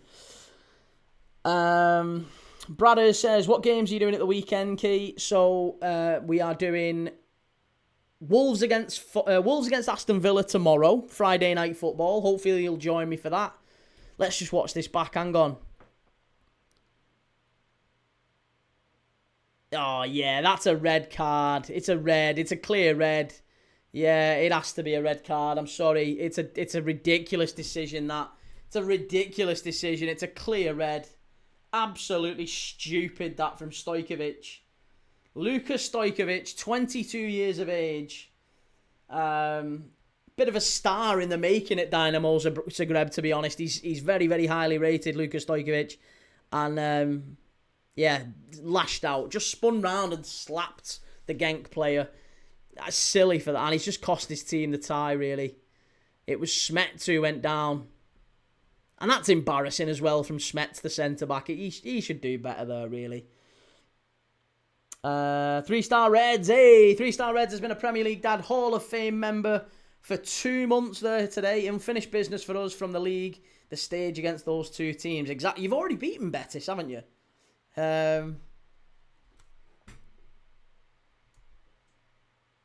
But yeah, what games are you doing this weekend, mate? I am doing Aston Villa away at Wolves tomorrow night, Friday night football. Then I'm doing Liverpool against West Ham, Saturday, 3 o'clock. Leeds Man City on Saturday night, 5:30. On Sunday, we're watching Palace again. Manchester United against Crystal Palace at Old Trafford. Come on, Palace. And then we're doing Arsenal against Chelsea, 4:30. So we'll be live for all of them. Monday night football, we're doing Birmingham against Middlesbrough. Massive game in the Championship. Birmingham chasing a playoff place. Middlesbrough kind of falling away. They're struggling a little bit more recently under Kim Hellberg. Can they get a playoff space? An automatic slot?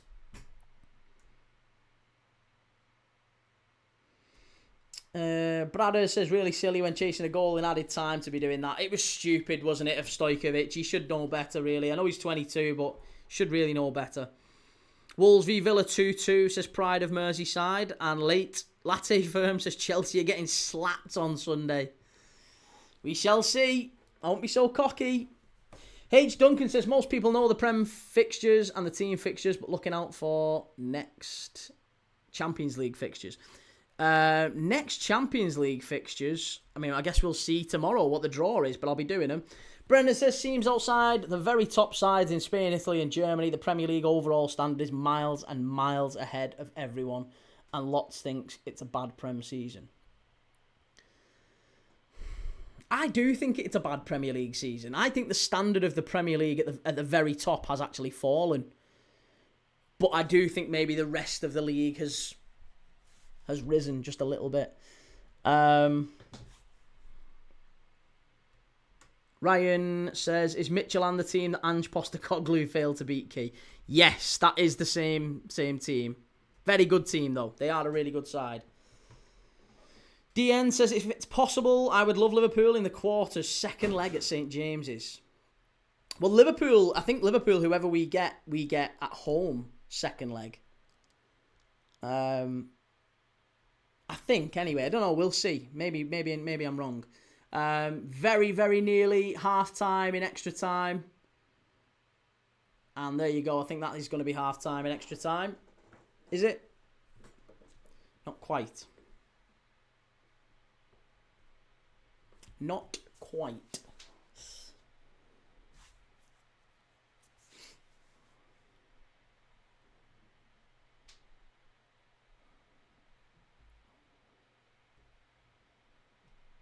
There you go. Half time.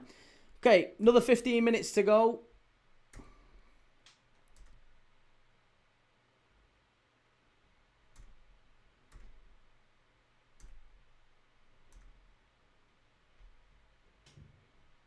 Roma and Freiburg could get Bologna, or the winners of this tie, basically. Yeah, that's an own goal, that, by the way. It's not even... Junior Ito took a bit of a deflection, but it is going to probably go down as a Dynamo Zagreb own goal. Lucas Naken, you don't now football. Apologies, Lucas. You don't now football. Okay, Lucas. Joe says, how are Arsenal playing, mate? Dreadful. As per. Big events, Palace game, TNT, yeah, on Sunday. Should be a good game, that one.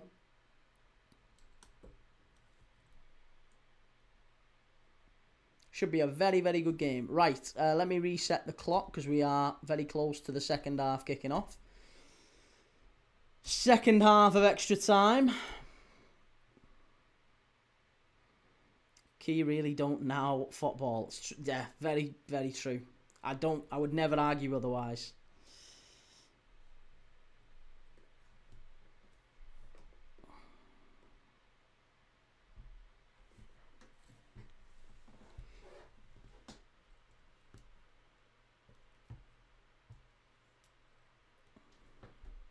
Okay. Well, I think the mission now for Genk is just don't do anything silly. We saw last night that Juventus, Juventus went down to 10 men and still managed to score 2 goals past Galatasaray. I think Dynamo Zagreb, even though they're down to 10 men, they'll still think they've got a chance here. They've already beaten Genk on the night. They've got a massive chance. They've just got to go and go for it in these next 15 minutes. You've not got long. Your whole European season is riding on these next 15 minutes. If you want to keep going, you've got to go and get a goal. Go and give it everything, and after the game, you know, you can lick your wounds and get an ice bath and whatever and chill out. But for the next 15 minutes, give it absolutely everything and go and get that 4th goal that you need to level things up. Rasta says, you're having a laugh, mate. Honestly, come on, you Gunners. Quadruple, bring on the banter chat. Good lad, Rasta. Brada says, do you see any shock results across any of the English leagues this weekend? I think Everton could win at St James's. Seriously, I'm not kidding. I think Everton winning at St James's. They won last time they went there. They won last time. They've got a history of winning away from home at very, very difficult places. They went away to Fulham and won. They won away at Villa Park. They won away at Old Trafford. They tend to do really well away from home, Everton, and really poor at the Hill Dickinson. So I do think it wouldn't. If we're looking for a shock this weekend, that would probably be the one that I would pick. It would be Everton to win at St James's Park. I don't necessarily think it will happen. I hope Newcastle win, to be honest. But you know, I think if I'm picking a fixture that could surprise me, then it would be that. Garav says, I'm a Palace fan. We're into round of 16. Let's go. Hey, and you've got a couple of potential banana skins in the next round. We've just had a look at the teams that you could play on the road to Leipzig. I forget that's where the final is. That's where the Conference League final is this year. It's in Leipzig. But Palace will play either Mainz or Alanyaspor. Mainz of Germany or Alanyaspor of Turkey. I mean, both teams are much better than Zrinjski Mostar. Mainz, I think, over 2 legs could... I think they could hurt Palace. I'd still expect Palace to go through, but that would be a really tricky one. Mainz would be a tough one. Joe says, Key, I'm going to agree with you. I wouldn't be surprised. And Pride of Merseyside, Everton winning there really isn't a surprise this season. They win away a lot. Yeah, that's true. I think the shock is Leeds v Man City. Yeah, again, that stinks of a Leeds draw, doesn't it? They've picked up a lot of draws recently. Garam says, if Arteta didn't win any trophy this season, and if Palace win the Conference League, then Oliver Glasner will have more trophies in 2 years than Arteta in 7. It's entirely possible, isn't it, Garav? Absolutely right. Garav says, no, we play Mainz or Larnaca. Is it? Oh, it says, I thought it was ALA. I thought ALA was Alanyaspor. Hey, I apologise. I'll take your word for it, but I thought that was Alanyaspor. Oh, no, it is. AEK Larnaca. I apologise. It's Larnaca. And Larnaca have already beaten Palace once this season, haven't they? Larnaca beat Palace earlier in the tournament. So, both very difficult draws. Very, very difficult draws.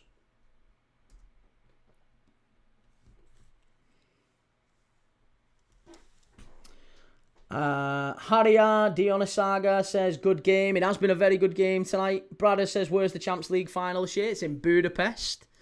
Champions League final is in Budapest. The Europa League final is in Istanbul. And the Conference League is in Leipzig. No shocks at Anfield on Saturday, please, Key. I will try, mate. I can't promise anything. Great stream, says Garav. We missed chances in that game too. You did, yeah. You should have... Again, you've missed a lot of chances tonight. You should have won that much more than 2-0.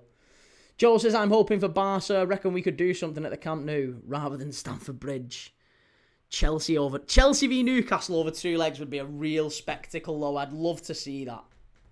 But yeah, against Barcelona, you've already got beat by Barca. And I think Barca would probably be a bit... They would be a bridge too far for Newcastle, but I think Newcastle could do Chelsea over 2 legs.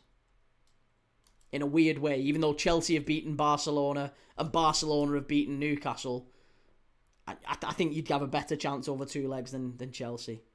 Is it at the Ataturk Stadium? It's got to be, surely, the Europa League. I don't know if it's at the Ataturk or if it's at Rams Park, maybe, the Galatasaray Stadium. Might be at Rams Park. I honestly don't know where it is. Missing chances have been the story of Palace this season. Yeah, Gesand missed a couple. Ismail Assar missed a couple. Arteta, manager of the season, fam. Come on, you Gunners. And a medal for UK for all the banter you give us. We'll give you a medal as well, mate, for all the predictions you get right. Garov says Sarr missed a free header and a 1v1. The 1v1 was terrible, wasn't it? Dynamo Zagreb have got a corner. Last 10 minutes. Galasic pushing forward. Come on, Zagreb. H. Duncan says Arsenal are favourites. Will it go down? Yeah, I mean, look, it's going to be tough. It's going to be very difficult for City to win it. I think Arsenal have been the stronger team all season. They've got the best squad. Flick on near post. Oh, nearly. Shot on target for Zagreb, though. Still 9 minutes plus added time to go. Adam says the only team I want to avoid is Bodo. And Pride of Merseyside says we do West Ham 2-0. I think we beat West Ham. Joe says I think we would have learnt from Barca, though. There wasn't a lot to learn from that game, was it? I think Barca scored 2 really, really good goals. You didn't play too terribly. If I remember correctly, you started quite well in that game, didn't you, Joe? Newcastle played all right against Barca, and then Rashford just pinged one in from nowhere, and then a good header off a good cross. Like, they just punished you. They were just more clinical. Arsenal v Liverpool over 2 legs. That's what we want, says 3-star. And David Marks, I suppose, but Palace goals were offside. That's what he says when Arsenal scored. No, Palace goals weren't offside. No. They were really, really good finishes. Good football from Palace. Not set pieces. DN says, Arsenal just play awful football. I hate their playing style. Are you seeing this, David? It's not even me saying it. And now you've retracted your message. What are you being a shitbag for? Harsh Olawane says Bodo are the underdogs. Would be crazy if they win. It only took a bit of brilliance from Rashford, to be fair. And that's sometimes all it takes in a game, isn't it? That's how we beat Arsenal earlier this season with Szoboszlai. Sometimes it just takes something like that. What an atmosphere at River. Wow, nothing compares. I'd love to go and see a River Boca game at La Bombonera. Genk down the right-hand side, into the box, pull it back. Good defending from Zagreb. Good defending, they get it away. They've not got long, though, 7 minutes. Re7 says City should be kicked out of Europe as so many backhanders. You can't prove that. You can't prove it. Garlav says Arsenal's top scorers are own goals. I love that. DN, the midfield, just bossed the game. And Will says it's being played at Besiktas Park. Oh, I see. Oh, well, there you go. That's where the Europa League final is. Besiktas Park. Vamos River, says H. Duncan. And Madhouse says Key loves Arsenal haters. I've no... Listen, Rasta knows in the chat. I have no problem with Arsenal. Zero problem with them. It's all banter. It's all love. Genkarin should be. There you go. It's 6-4. 6-4. 3-3 on the night. Wonderful finish. Livakovic is absolutely raging, but it's there. They've gone in front by 2 on the night now. They're 2 in front and a man up. That's it. Game, set and match. Can't believe I've not even set the clock going. Let's get the goals running. It's now 3-3. And it's 6-4 on aggregate.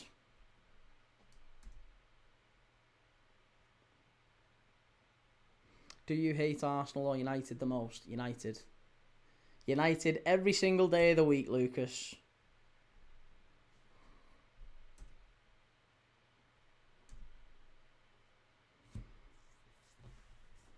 Rasta says, bring on Liverpool, mate. Our playing style is winning.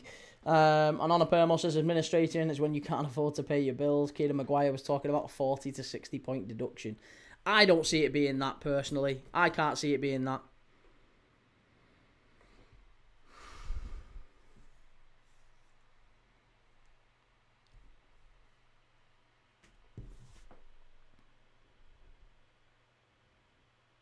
Good ball in, headed away. Genk. H. Duncan, Arsenal just getting confidence for those trophies. The fans think they're bottling it.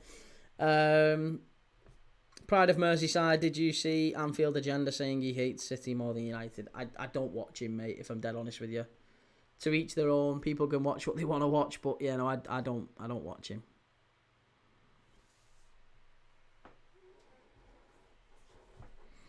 FYI, 60 points would be immediate relegation. I don't think they get relegated. I honestly don't. I think whatever happens, City stay in the division, and I'd like them to, personally. I'd rather City stay in the Premier League. I think it'd do much more damage to English football if they went down. Gunners have been good competitors this season. Pride of Merseyside, I don't watch him. It was on X ages ago. No, I've only ever seen him kicking off because I think he got called. Wasn't he working with Mark Goldbridge and someone called him fat? And he like rage quit. And then on his own channel, someone called him fat and he said that he'd batter him or something like that. And I'll batter you and I'll batter your mate and all this, like he proper lost his head. That's the only thing I've ever really seen of him, if I'm dead honest. What do you think of Saka? He's not a bad player, yeah. I think he's maybe been a little bit overrated for years. He's a good player though. He's all right. I think he's not in the same realm as like a Mo Salah or anyone like that. But he's a very, very, very good player. Yeah, a very good player. I wouldn't necessarily say world class, but a very, very good player. Come on, the Palace, says Top Burmese G. And Foxy says Zagreb's a difficult place to go in Europe. Remember, Ketbayer scoring a late goal in a Champions League qualifier against them for us to qualify. First time ever. Wow. I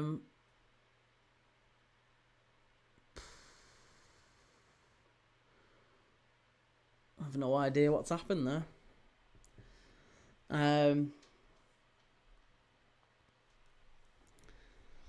But yeah, we've got 2 minutes left to go.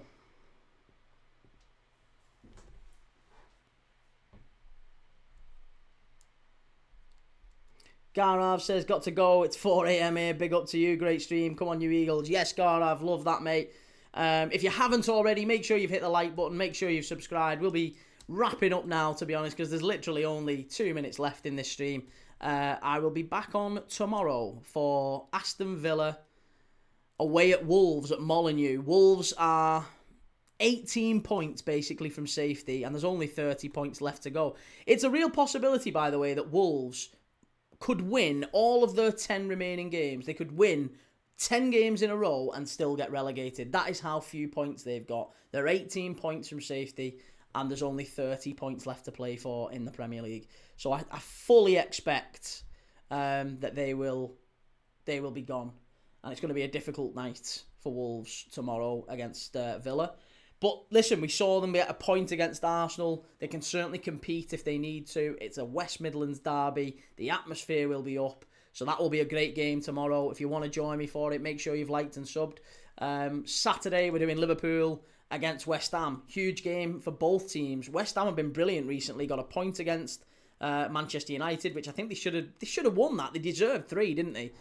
They've played really well recently, and they are not too far behind Nottingham Forest in the race for survival. Liverpool equally. We're on for our 6th win in our last 7 games. We're flying recently under Arne Slot. In terms of wins, Liverpool fans are never happy. You'd always get fans whinging and saying, you know, I'm playing crap and whatever. But 6 wins in 7 speaks for itself. And I think Arne Slot is going to get us our 6th win against West Ham on Saturday.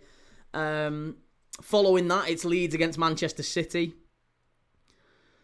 That looks like a banana skin, doesn't it? Leeds, unbelievable. You know, should have won at Villa Park. They did win against Chelsea at Ellen Road. They got draws against Liverpool, draws against Manchester United. They're a tough side. And I think that's going to be a really good game for them tomorrow. On Saturday, Leeds against City. And then Sunday, we're doing Palace at Old Trafford, Manchester United v Palace, followed by Arsenal against Chelsea. Should be a really good weekend of football. So yeah, looking forward to it. Pride of Merseyside. Yeah, for some reason it's gone down. I have no idea why yet. I'm sure I'll have a notification saying it's gone down. I don't know what's gone on. Rasta, great chat and watch along as usual, Kay. Keep up the good work, fam. Yes, mate. Love that, Rasta. I'll see you soon, mate. It is full time here. It is full time. Genk sail through. Disappointing night for Dynamo Zagreb after being in charge and going into the final sort of few minutes, and then they concede a bit of a dodgy goal, and then just a terrible decision from Stojkovic to get sent off. It was poor from the young lad, but there you go. Dynamo Zagreb crash out, Genk go through, Crystal Palace go through more importantly. I will be live for the draw tomorrow at 11 a.m. for the Champions League. We'll also do the Europa League draw and maybe the Conference League as well. I'll be live for all three. Lot to love, everyone. Have a wonderful night. Make sure you've liked and subscribed on your way out, and I'll see you tomorrow. Take it easy. Ta-ra.